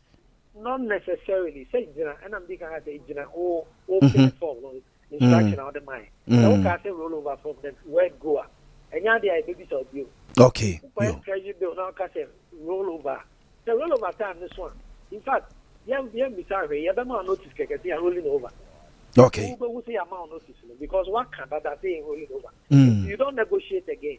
Okay. Some can say refund on maturity. And maybe you refund the amount. I say yeah, no, not 1 point there. And yes, a more change the instruction now. Let me know. In this instruction now, mine no more disodia. And then yet the dear was a kitty. They mum the instruction now the mine so assess and all more money. And all I want to say to me because I didn't know my. Yo, Richard, I say, maybe any so a best about Chebio, Yamin pa ne, and Chimo de Amaye. Yame ain't sure. Richmond come from Pony and in a quackudin common bano. Sam Kumaya ne de moa ya wabi mo kakrana. His Excellency into what do I know see no? Manu de million fancy. No, me call honorable Hona. Yes, Tell me can I pay the wakasa close to about 15 minutes in here. The ten say, Cecilia Menuka say, oh, pension house, and I say insurance company. Musika wajeno. Oh, the year investment, now my returns. You can't tell me, say, what do you need now? Bonds, government bonds.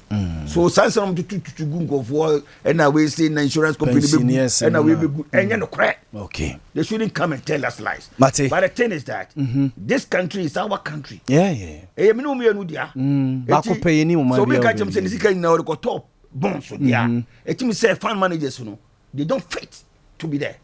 Okay. Because you can't put all your eggs in one basket. We don't do that. When you go to the book of Ecclesiastes, chapter 11, verse 1 to 6. Machine, you know, mami. Or say, Oko, or sen can for woman. Chi dubako, chi muba kuku sinsiano. Or say, to a bodo no gumpu neni. Ko, na dachi musabede. Abeka.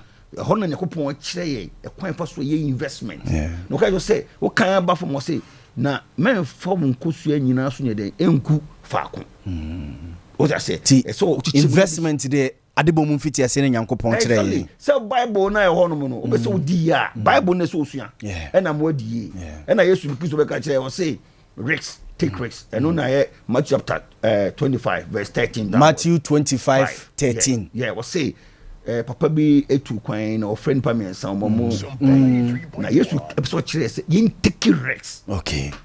Oti ba ko no de ne de ekose ba bi se me mpam ho asem ba na music ama you say na je no de ma obi no because the guy was afraid to take risks. Life is all about taking risks. Yes, I woni ye. Ensa woni ye na ba do tima di. His Excellency Mesaba. Mesaba. Maminu na just a second. Eti ma obia maria mo hihye no. Okay. Say aban before bisika enye aban for biasa. No correct. No man ye die, no man nkoso because o man ba otim. No correct. It is one more mine. Yenina na so usika semu ya dia usika na wo hwe kura be hye mo His Excellency Kofi Akpalu, a leader and founder Liberal Party of Ghana LPG, and he attending can say hey so we show mine no a dumwa usika ne kuta no kura na yingina kayen be hye amane nyina afri ho mamenko honorable obentachi ho no mo na memusa ne se eye nkyeremu no na ema ye ema sa debt exchange program bondo na no kra de enra from Thursday and Friday ne bana finance minister catch and say T-bills ne sa niema no amanfo de be frafrem o se enka ho T-bills enka ho honorable na den na monto mobo enkyerechira ade mu nkyere yen e ma yen tiase a asa ye ho yen tiase bibiribi honorable that's me we Fapem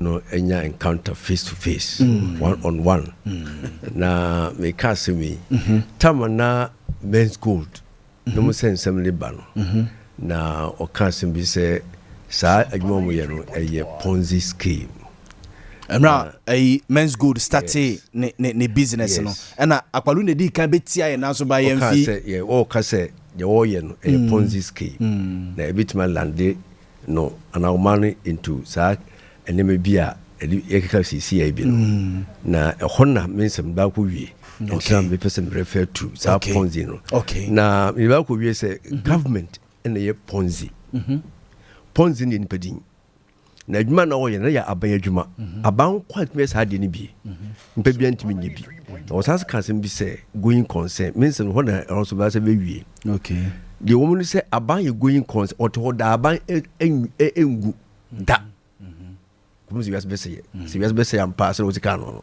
ti aban to de bia nte ka going concern and ti aban to de bia nte aban dwuma de kesi odi pa ne say financial system no ho nyina aban no control and I'm going concern nti it me use come obi e down say beka fi say aban hwe say e be kwa aba nti na Ponzi scheme na ho no no ya aban adwuma o ye na no ko ye bia say aban timi use kadmo pafro obenya mpafo di amon ti ha ogimi misika botum di ama menua PV gantoa na gantoa sika no wasaje ama eye menua boama na wasakogye Mr. Pelujo odamon enti oji wodi ma nam se eye going consent kan enyira da o hwa fi se no ma wa e kira obojo widi ama enti wo ko banka skare to no enyira skare so ena ho wo de to de fa ma obi enti wo ko so posi kana de ko to abo ma sika beto magima de ani ho sa e ko bi ho ganto de ko to hwa ya tama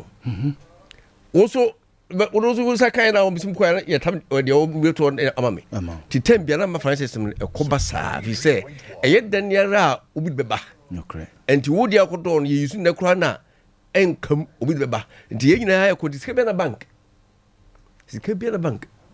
skara bank kai e ne kizika begu obi ga ko to bank ne kizika nyina pali go ne kada bemu ne kizika begu sika bia ni ho sa e ko na eba e ya ban o hwema sa de ne ye adwuma ti sa ko ne fa no Ponzi no on so ye se o ko ye bi enti o ju sika no watibia di wo de kwa no watibia ma no de ti se o rane abandwuma de on wo die ma Francis me koso no enti na ne din be da so se Ponzi ki se adwuma wo ye no ono di o enipa obetima wu ebe betima gu se gu wia mo ma je musika no ebe yiram skanashi e o ma ko gina be bia risky e ono scheme no e risky scheme extraordinaire fi se yo so se ebetima si ebi ma da na mom abade oni de e risk free entima mi no me de be ye adwuma risky ade a ebetima hye eni nia enye research entimi si da ekwanhye bi eni ho eni nti onoma mienu e de ye adwuma ye freba ko se miami sika medwetire boni ka se equity ena de ye adwuma bio eni besia na besia ne wo long term and short term government T-bills e short term okoje eye susu sika eye bojo mo yiya no akwakoje bank bu sika best bosumiensa short term ti abanju sika short term ni be T-bills bosumiensa insia no ayina short term ni long term debt besia ye embretenten and na etun dis bond debt no ewe chiri enti sika ye adwuma no eye wo equity wa udwetire enna ye besia bo ya wa bo awde ntima minu ye de adwuma so woni dwetire a ba ko je besia wo dwetire na nso a wa je besia ka ho senema mienu enna e de adwuma okwa aban mu a aban no ote ho ma tie ne iska o nyina aba dwetire enti oyo tax no ti abadwe 3 wie payo abra wo dwumadi a wo dia wo ya Ghana ni ba aban ya wo dia no obi ya wo bia ya aban dia wo tua ho to na aban iska de adwuma ni revenue no ho ti mum dweta mo de ya adwuma na wo koti bia ma aban ti mfɛ appropriation ti ne ya adwuma ni appropriate ni edi bia ma aban entra ko ka kyerɛ ya for say munwa mo ye nyina no mbɛkyɛ mu du yesim so dudu na mo ba akɔ me nyame mi fie ɛhɔ na mo nya sammo no ne ade no mo hwɛ aban ɛso ma nyame saa ba ni aban wo ne asɔfo ɛna ne ɛhwɛ ne ahemfo na ɛgye to de ma wo mu ti gwete ne mo die ntro o appropriate tax ala ma aban yɛsi utua tax a ɛyɛ cost ne ya appropriate ɛhɔ no ko nasem enti ɛhɔ no pa ho a ne appropriate ma aban ne sika na anso a ye ne gwete de ma aban de ahwɛ so na anso na ba gye besia na aban de be ye adwuma ma ɔma no ti aban besia a ɔgye ma yɛn ɛninti na sɛ be yina me koyɛ program bi si ya na me ka kyerɛ sɛ yɛne a yɛte ɔman mu no yɛmfa mpato mfiri nkurase ɛbɛn na mo hɔ no yɛ bana boda wuru ni akwa kohyia yɛsi yɛ pezuku dan na nase school da bɛ ni asi ɛsɛ ne yɛ de kwasafu dwuma ebesi kwasafu no sina duwa bi ahia sika yɛ ni fa kwasafu dwuma nya bi ankyɛnse no obi ahia da ni bi ɛna yɛ nye kwabrantoɔ ne kɛse agye kwabrantoɔ enti kwasafu ba akɔ yɛ no ɛyɛ ɛtoɔ na wutu wo appropriate wa ko ɔdi ni bi akɔ yɛ ba de no ɛda kɔ kwasafu dwuma ɛna yɛ ansuntin yɛ gye kwabrantoɔ yɛ twa ayi mo amobia obitu se bane se anso a ne yesi asoma si se mi won chance ni bi mom famfem mo enu ye besia ana en chance mi ni mo musika betuma to ama mo kopum bra mbaji kwabranto be wie na mba betwa meka enti eno no agye besia kampe pe ne mu oman ti agye to ma aban na anso a ye beji to sena de atua eto bia ye wo se yagye ti abagye besia yeto a yagye no ani be ri kwakutua ene man mi eni na adan ye kokko gina be bia ye gina ya ban se wo ye debt exchange etifo minti ni pa de wo mu se ebra aban ye ne budget no ye se ye pekania ye se ye pensuo ye pa kwan de bia na aban ye kwan ye mpifo de ne ye hu ma ne ye hunu ko manso a madam ma me chamo mansofo ma kwa nya unya dru ho abeka wa kwa ye no ya kwa no ya kwa no kre megitum na yeto ye di abanya bie no ebi na wode be ye kwa no na bra ba ka ni abomu no hospital ni na no se afi no obi ase ebi pe suku ebi pe hospital ebi pe akwan ebi pe afomdwuma mfidi ye ka ni nyina bo mu no ya kogina opepepe pe ba ko ne akire aduanan ene biensa ekro 140 something billion enye mu be say 90 something aka be 60 something yes sab ya kare ko fafi na ba ti saadi man ye bodin no sika ne ye nya no besia wom se Ghana no ka se no so ko budget mu a be bi ho no mu a ye the 60% of grant and loans. If you to about 40% depend. There could be a grant any loan anyway. Now a hosika. Besides what you offer. Na nani a trans in a car see a school done na ye coblan tour near dear you coin a yano. Papa wasn't chance in my yano. Papa was going to go to chance or it's kind of family. A besia or see tria. And the bluff he be a budget now. Ye see cows said found the budget and so no. Near give a service and ye can't home. Or see tria.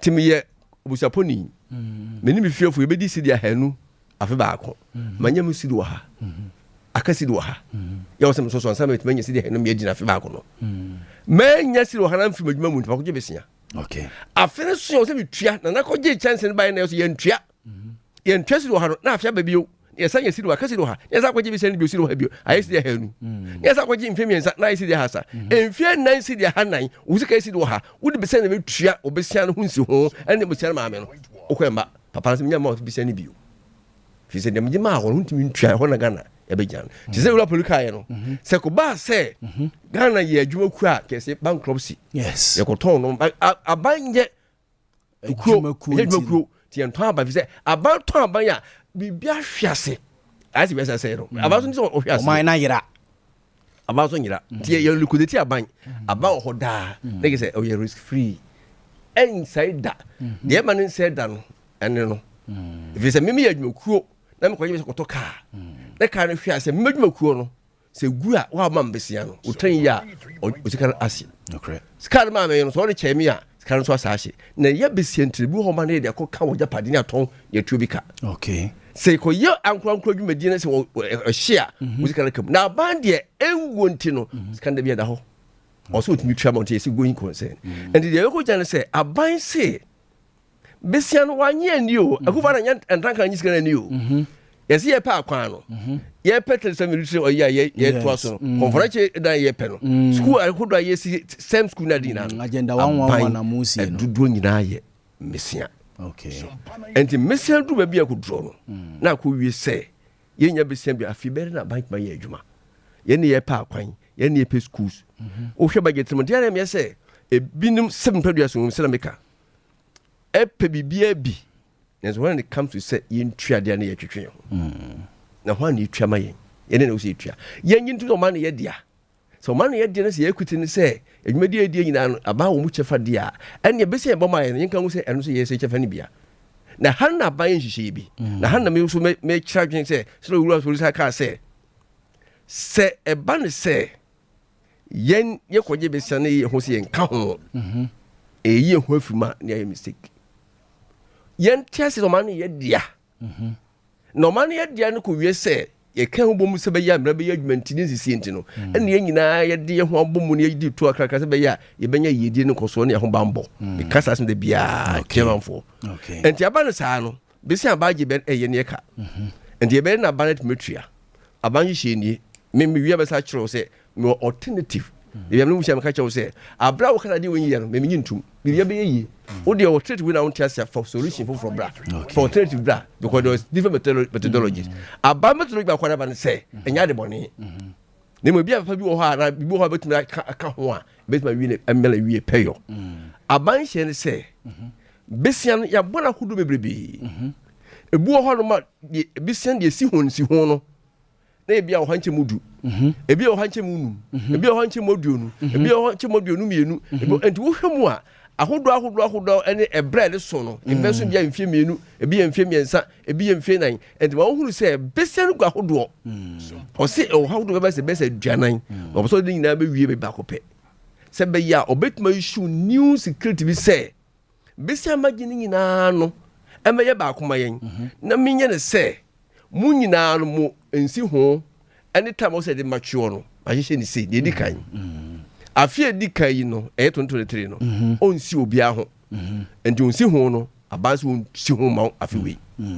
osi mfie menu tam no obesi ho ohanche mu enum na firi mfie mensa ekọ no osi ho nche mu edu na ni mfie na ni mfie nu so no wo hyase atua wo mu abesia ne maame no wo hyase atua ko si besi mfie edu ene nhihye abamba so ode yi na ba bia ko gira na yaji sika bese sidu hana na me kasa mi mfato ma me hono maji sika mfie na sidu hanan mintimi ntwenti no wayen sa nhye no se be ya de kumbe ha no na sika sidu hana onwe mu aduane adie no ono wo no onya kakra ka ho a otuma hwe ne kese ya trust kakra na sika nka be ye fisidu hanu mu e de ko tua kan bi na de nya hwe ne die no na kan kuma han kakra eno ni dia amaye no siza wo hu de me chirechiro mu ya na kugira se maji besia mfie nan mizika yesi do ha afibia na maji besia oha mfie na ko yesi da hanan siasi yete ensi hu no afim si do ha no mu metwes kan ma me ni bia emmoame eninti no e wo se mo ne me kasa na mo de boka no me hwese me yenhihye bi se mo fa afi wo nchame mo fa me si oha no hu ensi hu no enchame afi mfa nchame afi ne mo firi no kro no betua me no ma yenhihye ye okay etosu bia mu kana kura na me de mo ka no mo mo na mo fa bi nchame na me ko mu ha me na ba ka wasem no ti ye tede bi cha ne dia na gise ka ba ho ha no fi se ye wo memu no yesu anye bibia emmoa ti mfa bi ncha ban okay na hana me wa dwen bi se aha no mesra ban ya de sere master ban for se abantwen san ho se yesre se yemfa e kan bi ncheye no yemfa nsi hu bi ncheye no no abantwen kasa me kanta no kyerɛ sɛ me kasa tia ba mo mkyɛ nie obi anyima no so bɔne me ne kyerɛ mu nie ɛno ma nan na mede yɛ adwuma deɛ di kan ɛyɛ ne ɛka sɛ going concern abanto de bia ko si sɛ yes bɛbɛ wieyɛ yes ma wieyɛ abanko wieyɛ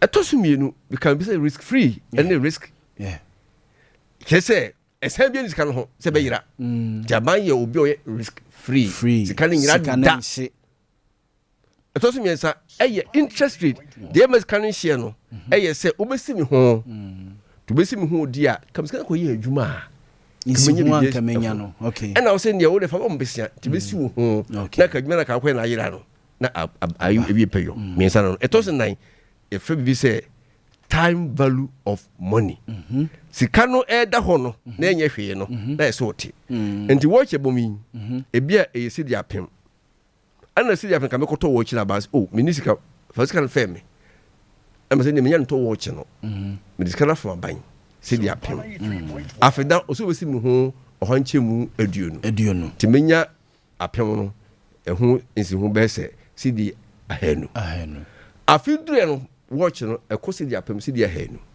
ɛnyɛ sidi apem bio ti sɛ ava fa me nsi ho sɛ ahanu a mentimi ntɔ watch no bi mentimi ntɔ watch no bio the time value of money no ahan na sɛ no sɛ abansi ho di a time no kɔ na sika no ɛso teɛ na ɛnia hoɔden sɛnea na ɛte afra sɛ na yɛtɔ watch wo sidi apem ahanu no na wɔde ahanu ma mia na ɛtuma tɔmɛ deɛ no sɛ wɔmfa nsi no ma mia mɛde matɔ watch no bi ahan nkyerɛ mu odi kan na te ase ti time value of money nti no sɛ aban yɛ going concern di a na wo de kra bɛtumi atua di a na wo ka kyɛ bɛtumi ntua ɔba bɛyɛ risky okay ɔba risky kyerɛ sɛ musika ɔmana hye aba so nso musika ba hɔ ɛhyeɛ ti aban amfa musika ma me amfa nsura ma me a na akɔba sɛ ɔmma lusu value aba so de ka wo tua ɛnti wobɛsɛ ka kyerɛ sɛ ɛyɛ sɛ aba de ka wo ntumi ntua na wopɛ bi sɛ bɛnya bio that's where me concern wo okay sɛ ban sɛ aba bɛyɛ risky sɛ bɛni wo tua sɛ ɔhu sɛ makɔgye Mr. John Thomas sika mantuma ntua makɔ Mr. Pɛrɛ kɔgye sika mantuma ntua wode sika ma bio na sɛ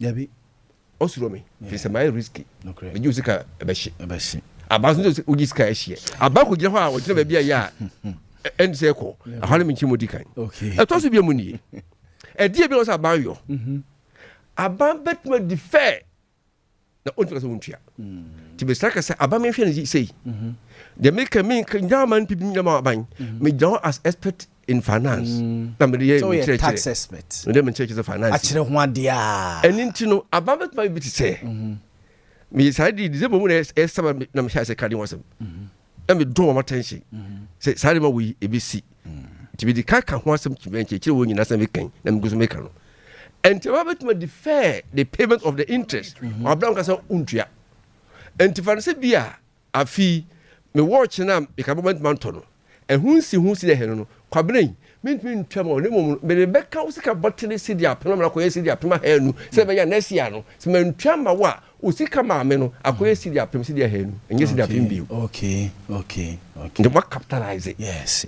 to time value of money no anyira aba dwumadeɛ no okay obi ahunu sɛ sɛ sika ma aba ya anyira much honorable de so no na woyɛ no saa wie a yɛnkɔ yɛ ba ne yɛ pa no hɔ yɛ nkora ne yɛ ne yɛ pa hwehwɛ no kata ma obi bɛgye besia mpa pa kuku fama paa na wobɛgye bɛsi a afe no so a obitua wɔsɛ pa sika no manya sika no ba no enti bia si de ha no manya si da fa na menya saa tworo kata fo me ɛsɛ me saa de ka si da pem bio ana menya si de ha no kro ma enti fa sika no ba de ka ne maame no ho na nya si de apem ha no na yɛ kata fo me sɛ me de ka si de apem ha no enti sa be ka ho saa na mo yɛ no okay ɛsɛ wɔn yɛ obi a odi ka betua abayɛ saa be boy abayɛ saa bi mo so so enie sika na yɛ ne maame no ɛno so ntimi ntua brɛ so ntimi ntua ampa e wa ho kyerem wo sika na so mfie mpim aduonu miensa sika na ato so so metua aka ntimi ntua aka ɛne nti no sika no yɛ sa de akwa no mu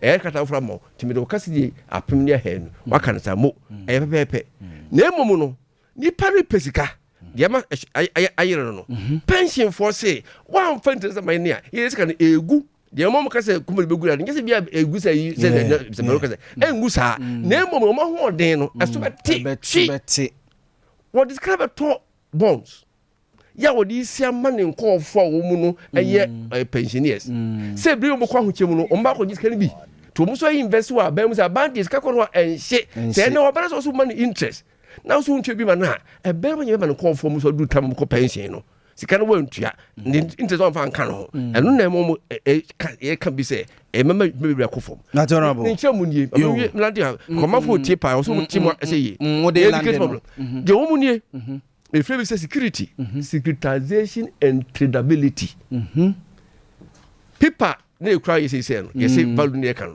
kata ngi sika wo kata ngi sika ena mrenti e kata isika se me truck wo say so se we ye sidi mpim mienu a na me de wo ka kata yi crown e securitize en na che se me de wo ka wo fa sika sidi ahanu ni bia na fa sidi wo ha hwe na kese sidi ahanu enso nchen sidi ohano bia wo ni nya kese ye pe na so se atro so sidi ahanu ya sa so se sa kata wo balu ye sidi ahanu ntino no mam sidi ahanu ti sa ba pa sa bi se wo nyina no onye securitize ni trade double and say omo edi omo ka no wo ka chen se community ntua mama pipa we na pipa na dem awon obetuma kudwa so ko ton se to mankai ni banche udwa so no e wo sipa be to sika enkrata ko grand stock exchange na ba ma kata se me do ka sei se wo pesika fa ko ho me a me ma bondo no mi ntwa mu enti be me aba me nyi su bondo biu anyi sika foforo enti wo ko ha wa pe bondo bi ato no ko to bondo no ti bi me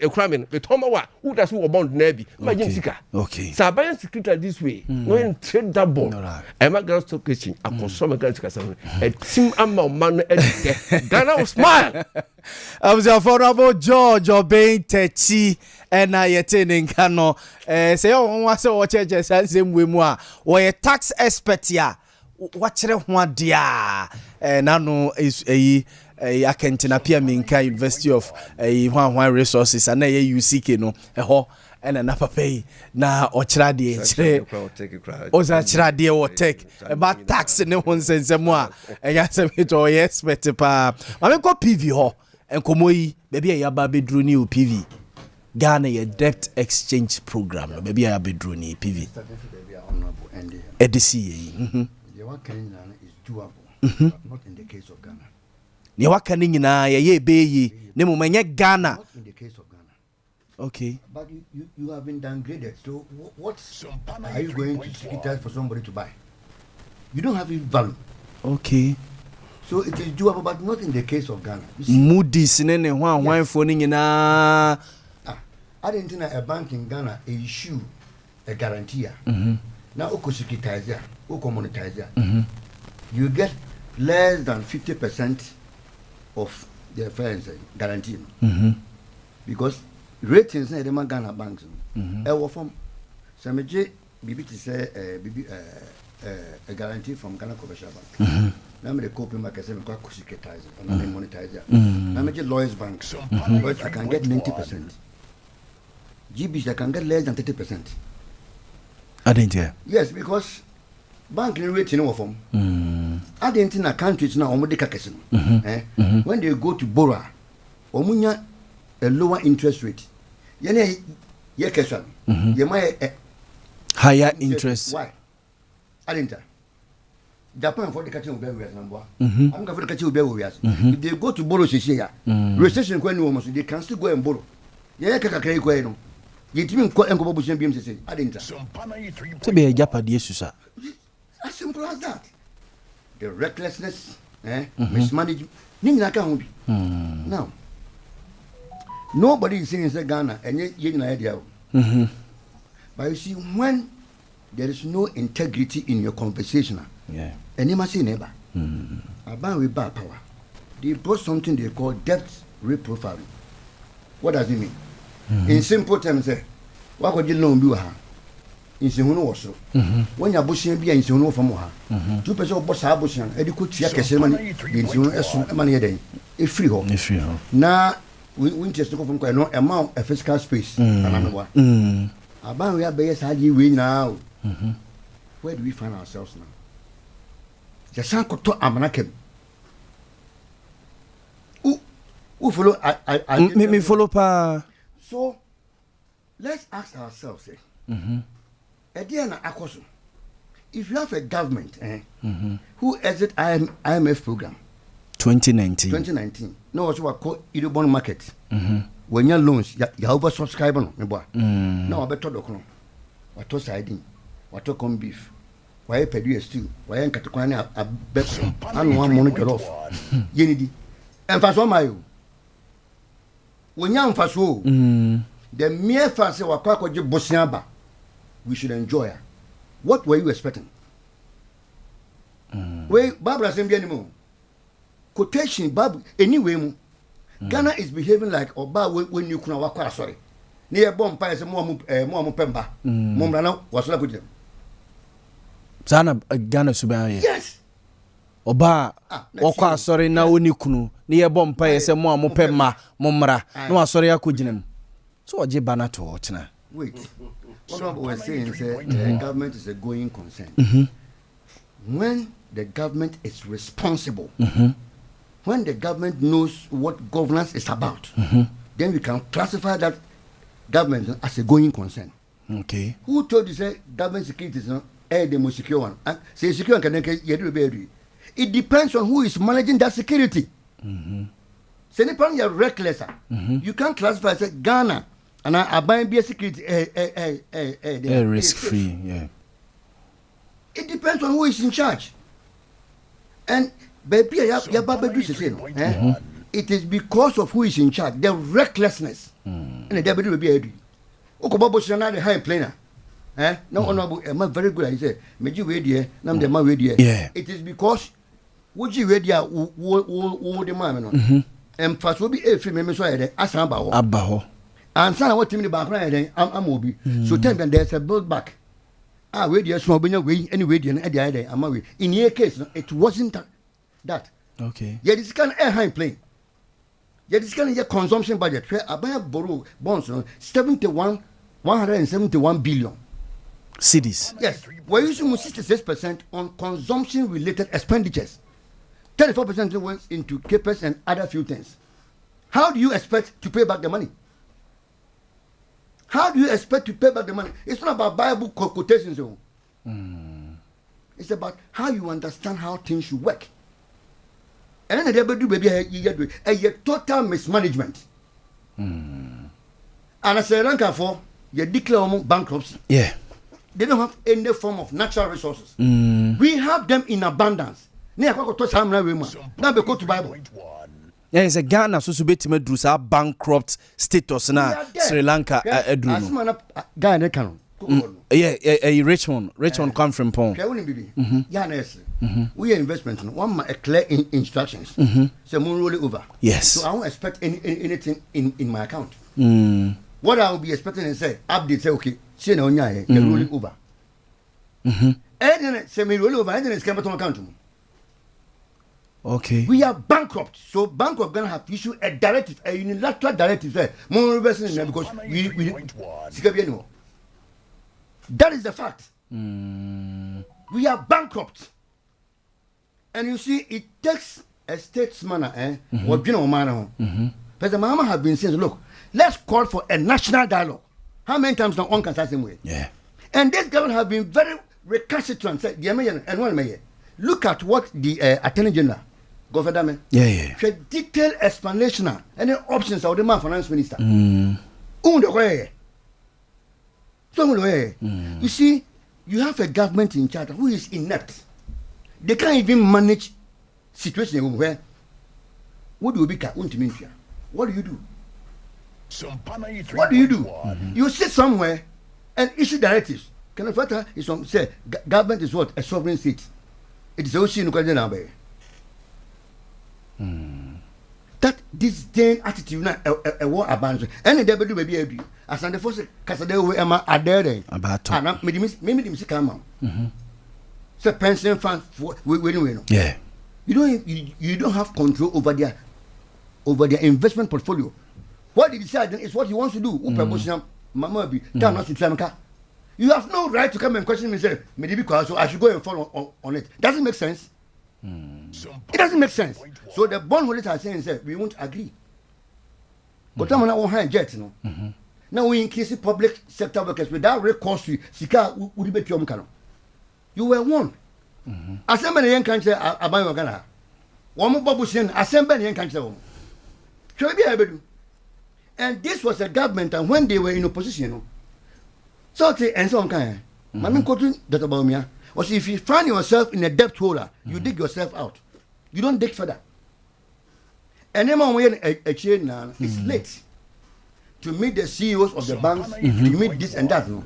Whether we like it or not, it's a bank because who do bond 2 billion cedis. Now we lose 20%. We lose the minimum capital requirement of 400 million.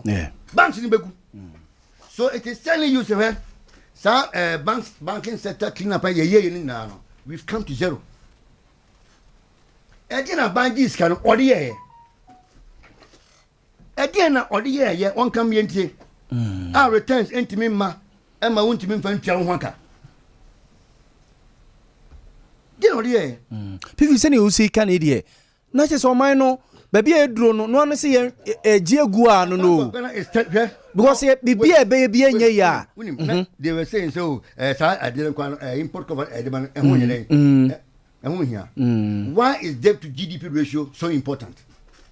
Why is inflation so important? There's no question. Because they want to skew it.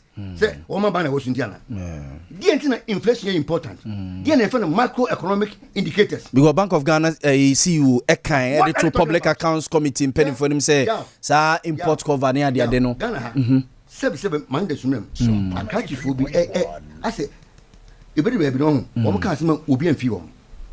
Because catching India, you must be intellectually independent. Yeah. And now Sompa baby obijan and one some war hackers. And Sompa, who will come? Or can't some for baby, I don't know. Yes, you're down for them, cancer down for Usubanya. This economy have been mismanaging. Even a good point to call say, Yanya, you keep Cassayo. And as I approach where Abandico, the baby deputy finance say, who just gave a biology was you Nibia, and then I'll be. Sompa 93.1. A going consensus speak.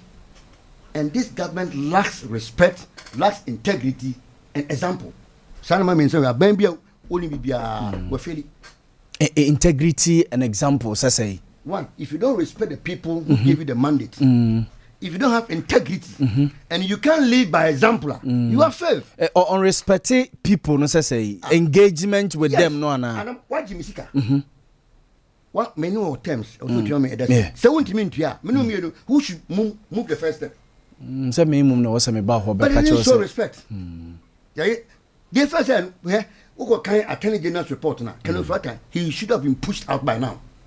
And if I were governor or Damia on grounds of principle, I would have resigned.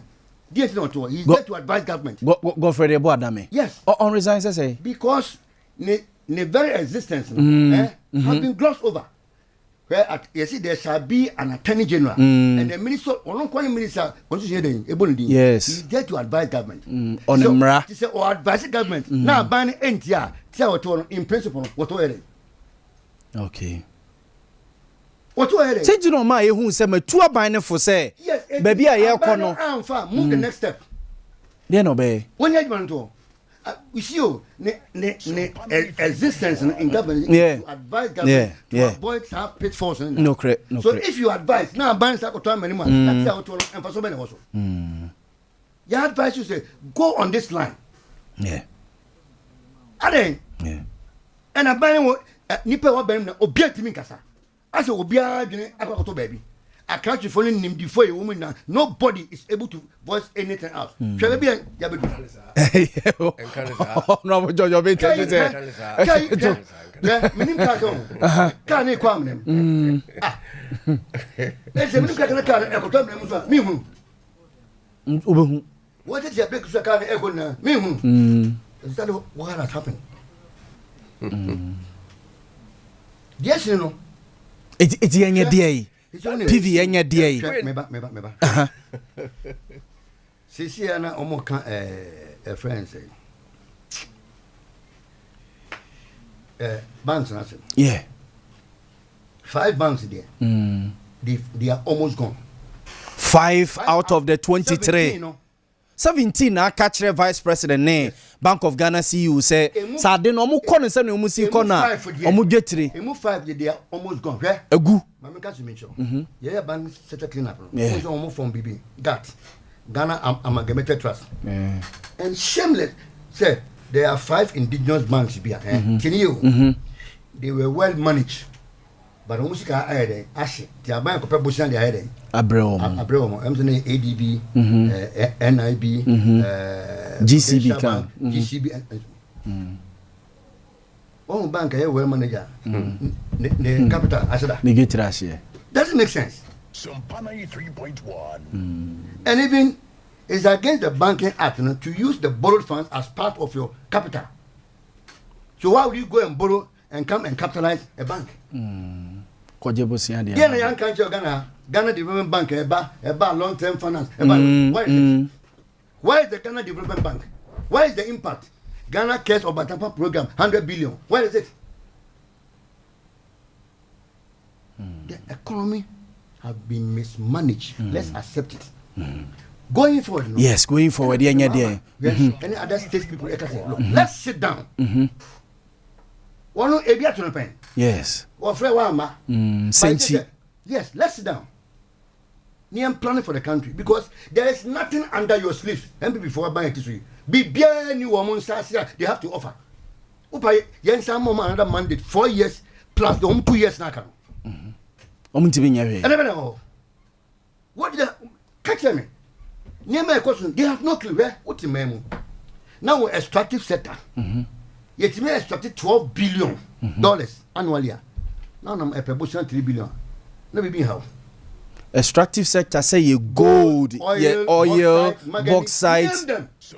A year say 12 billion. Go and check. The facts are there. Any enamo proportion 3 billion. And only be commonsensically in 2022 you started in July now. We were saying we need $3 billion. Yeah. Do we still need the $3 billion or we need more because that period na so nyina na nyini. It is still an 3 billion here na say be here be account. There's nothing under 80 yanya dia. We need to save this country. Yanya dia. Baby, Ghana politicians, in the last 30 years, now when I would say the major political parties now, Oman had the opportunity to rule this country for 30 years now. They haven't found the common sense to go and sit. Despite the fact that President because Yanko Sentia or Mama. Because the challenge is a confront to our baby or baby and just a woman and Oma Ben extraordinary. IMF yakose 17 times. Yes. And I can't say we have not even concluded the 17th time. We are preparing for the 18th engagement. Given it, we are simply you will never succeed. Okay. Wouldn't know results over baby. Simply and and that is the challenge. Okay. And your new policy, your new program, we only need to be truthful with ourselves. Okay. That's what I say. Say no, say no. Say no, say no. And you see, the sad thing is that there is no relationship beyond the partisan politics. Sir. Good for oil. It looks creative, it looks innovative. Yeah, very innovative. And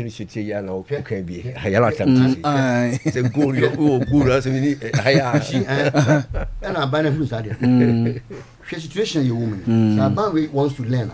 They also call people to the table. Yeah. And this is people experts in Amra. Many body which I think it to work. Yes. Baby, I was baby I didn't extra because only one. And I'm saying I didn't fit your sentence. I won't abandon it. You better so. I'll move it. And they also count everything the idea. They account. You say no about this. We cry and we cry. So because there is no relationship, a boy me a didn't come beyond the partisan politics, no. We will never be able to resolve the perennial challenges in this country. Mate.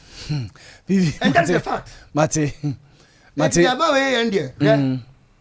buy one kind of I didn't know I Jimmy said entrance because near my question yes Omani ye idea. How did we get here? Okay. Then a Yababidua product settled over close to 500,000 and then they are almost to $1 million. Discovered in Jomka. I beg you my for. Yes.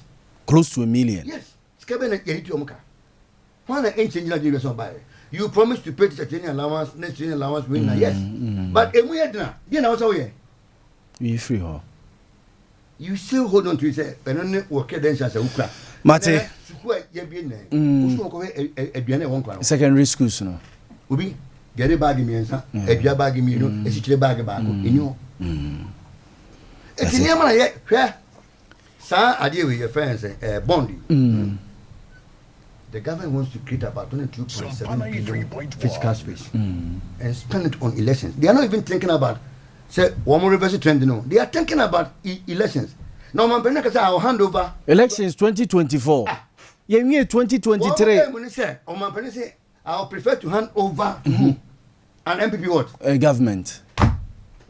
Mama ko honorable George Obintechi oni ehwe solutions honorable PV amayehu situation e wom sese yenye de ene bia emeka se Ghana de bia no enye yinkwana eye hohwedna sese bede na yi we can be for the born me can be ho we wori ndie ya no one solution ye ho se Ghana for benya kukudra me ka se yes suspending all political activities for this year until be the last quarter of the year unim yes suspended the political activities this year money lot I'm sure they be on you know what maybe can show political activities in the bin they say on primaries primaries yes I'm school board or can say and this is say umutu 500,000 every presidential the end hard when say because how they say politicians are shield and they two ayibumuna o ma kan bo mu heyen issue no enyina as omano o say etimi say you will be eka will be yo say issue we o say as omano say ko jakran and the solution you say me na ma fato say oman na ye wo mu fa koto to enkurase ye no na nakwana o say obi so ma ye nchensen ne de bodan so a hwan betua nyena ne betua fi say ye hwansu ensu nti ne me koje bunchense yes it's time for us to accept the fact say I was say ye timitua more ya appropriate more of our resources for our country obosi say dem go say our dear friend say oppressors rule in national anthem going for because the moment you tax we enforce law na ba man for responsible no omo oppress wo taxes if you need abreso ya no mo get tax dia bo man na ye say penibenti no ye kutua the two tax no poll tax and sana nkuma so ba ye be ye no senior tax no ye betua ntua abeba bota so pe ya suratia ya dey high pa it also mean accountability not only on the part of government I will say about emphasis say within every government we are accountable to the people when they pay the taxes na na ko just kind of body ko ton chance in we are a tax in be share okrum na a bank crash and as ko no crash no obi akonta kire near mamon for no so this come budget and entin kan yo e chema obi abi all sectors and then no man for yo say ye responsible people na ye dan makura no na hwe allowances ahodo a obi agibi na ye hwe politician kwa de that can dey hwe it's time for us to control and manage our expenditures very well okay PV sanoma wo mu am you say also am for na ye de de aguragu ne de masa even ko bia PV mam solution ba ko ye nya de what we need to do is the government to prioritize the programs and projects in times like this, you need to carry the people along. They need to understand why they be step by step. Step by step. Where you COVID by yani huti, COVID ko yani huti. There is a program. President keeps saying it outside Ghana. Said there is a blueprint for economic revitalization. Wo that document wo Ghana's economic revitalization. I'm saying, for instance, a BBB PEG also. Have you started that document before? So, how is it feasible? Business community, even the role to play under this economic mess. Civil servants don't even know what to do. Yeah, other people in the team, we don't know our left and right. Okay. But we all should have a role to play in reversing the trends in our heading. Yakomuno. Mate. Abza for my memra mo na 2 minutes mwadwen chene mu nsusu mo famra 0551931931 and 0548931931 0551931931 and 0548931931 I mean famu 2 minutes na fe yen sorry ema gudi ma konfo no emetna se abudia bi any team ni nyina emra no mo emetwa so. Hello, good morning. Hello. Good morning. Yes, I'm Sompa. 30 seconds. Udin is your casa free. They are some now. Walker. Mamintiu.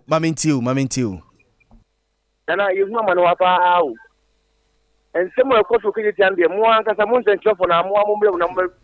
But money that crown or Kitty and this time on the national organa. Mate,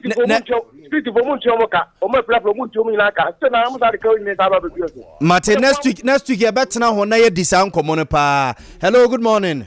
Good morning. Me bacho din dise na kasa free. Your friend has appeared and kasa free appeared. Me bacho maminti o. This can be boss. His Excellency Apelu Abasu. Oni some of the kind and we are doing me moment yes ban we say na so den do. Finance minister no only free o. And then you know an egu gano.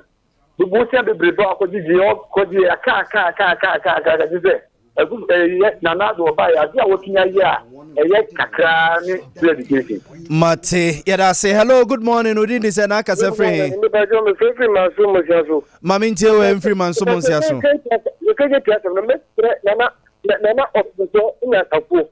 The patron you go to go from and I need policy. Nana for almost make a 1 year. And then you put a much and to say you're sentimental about it.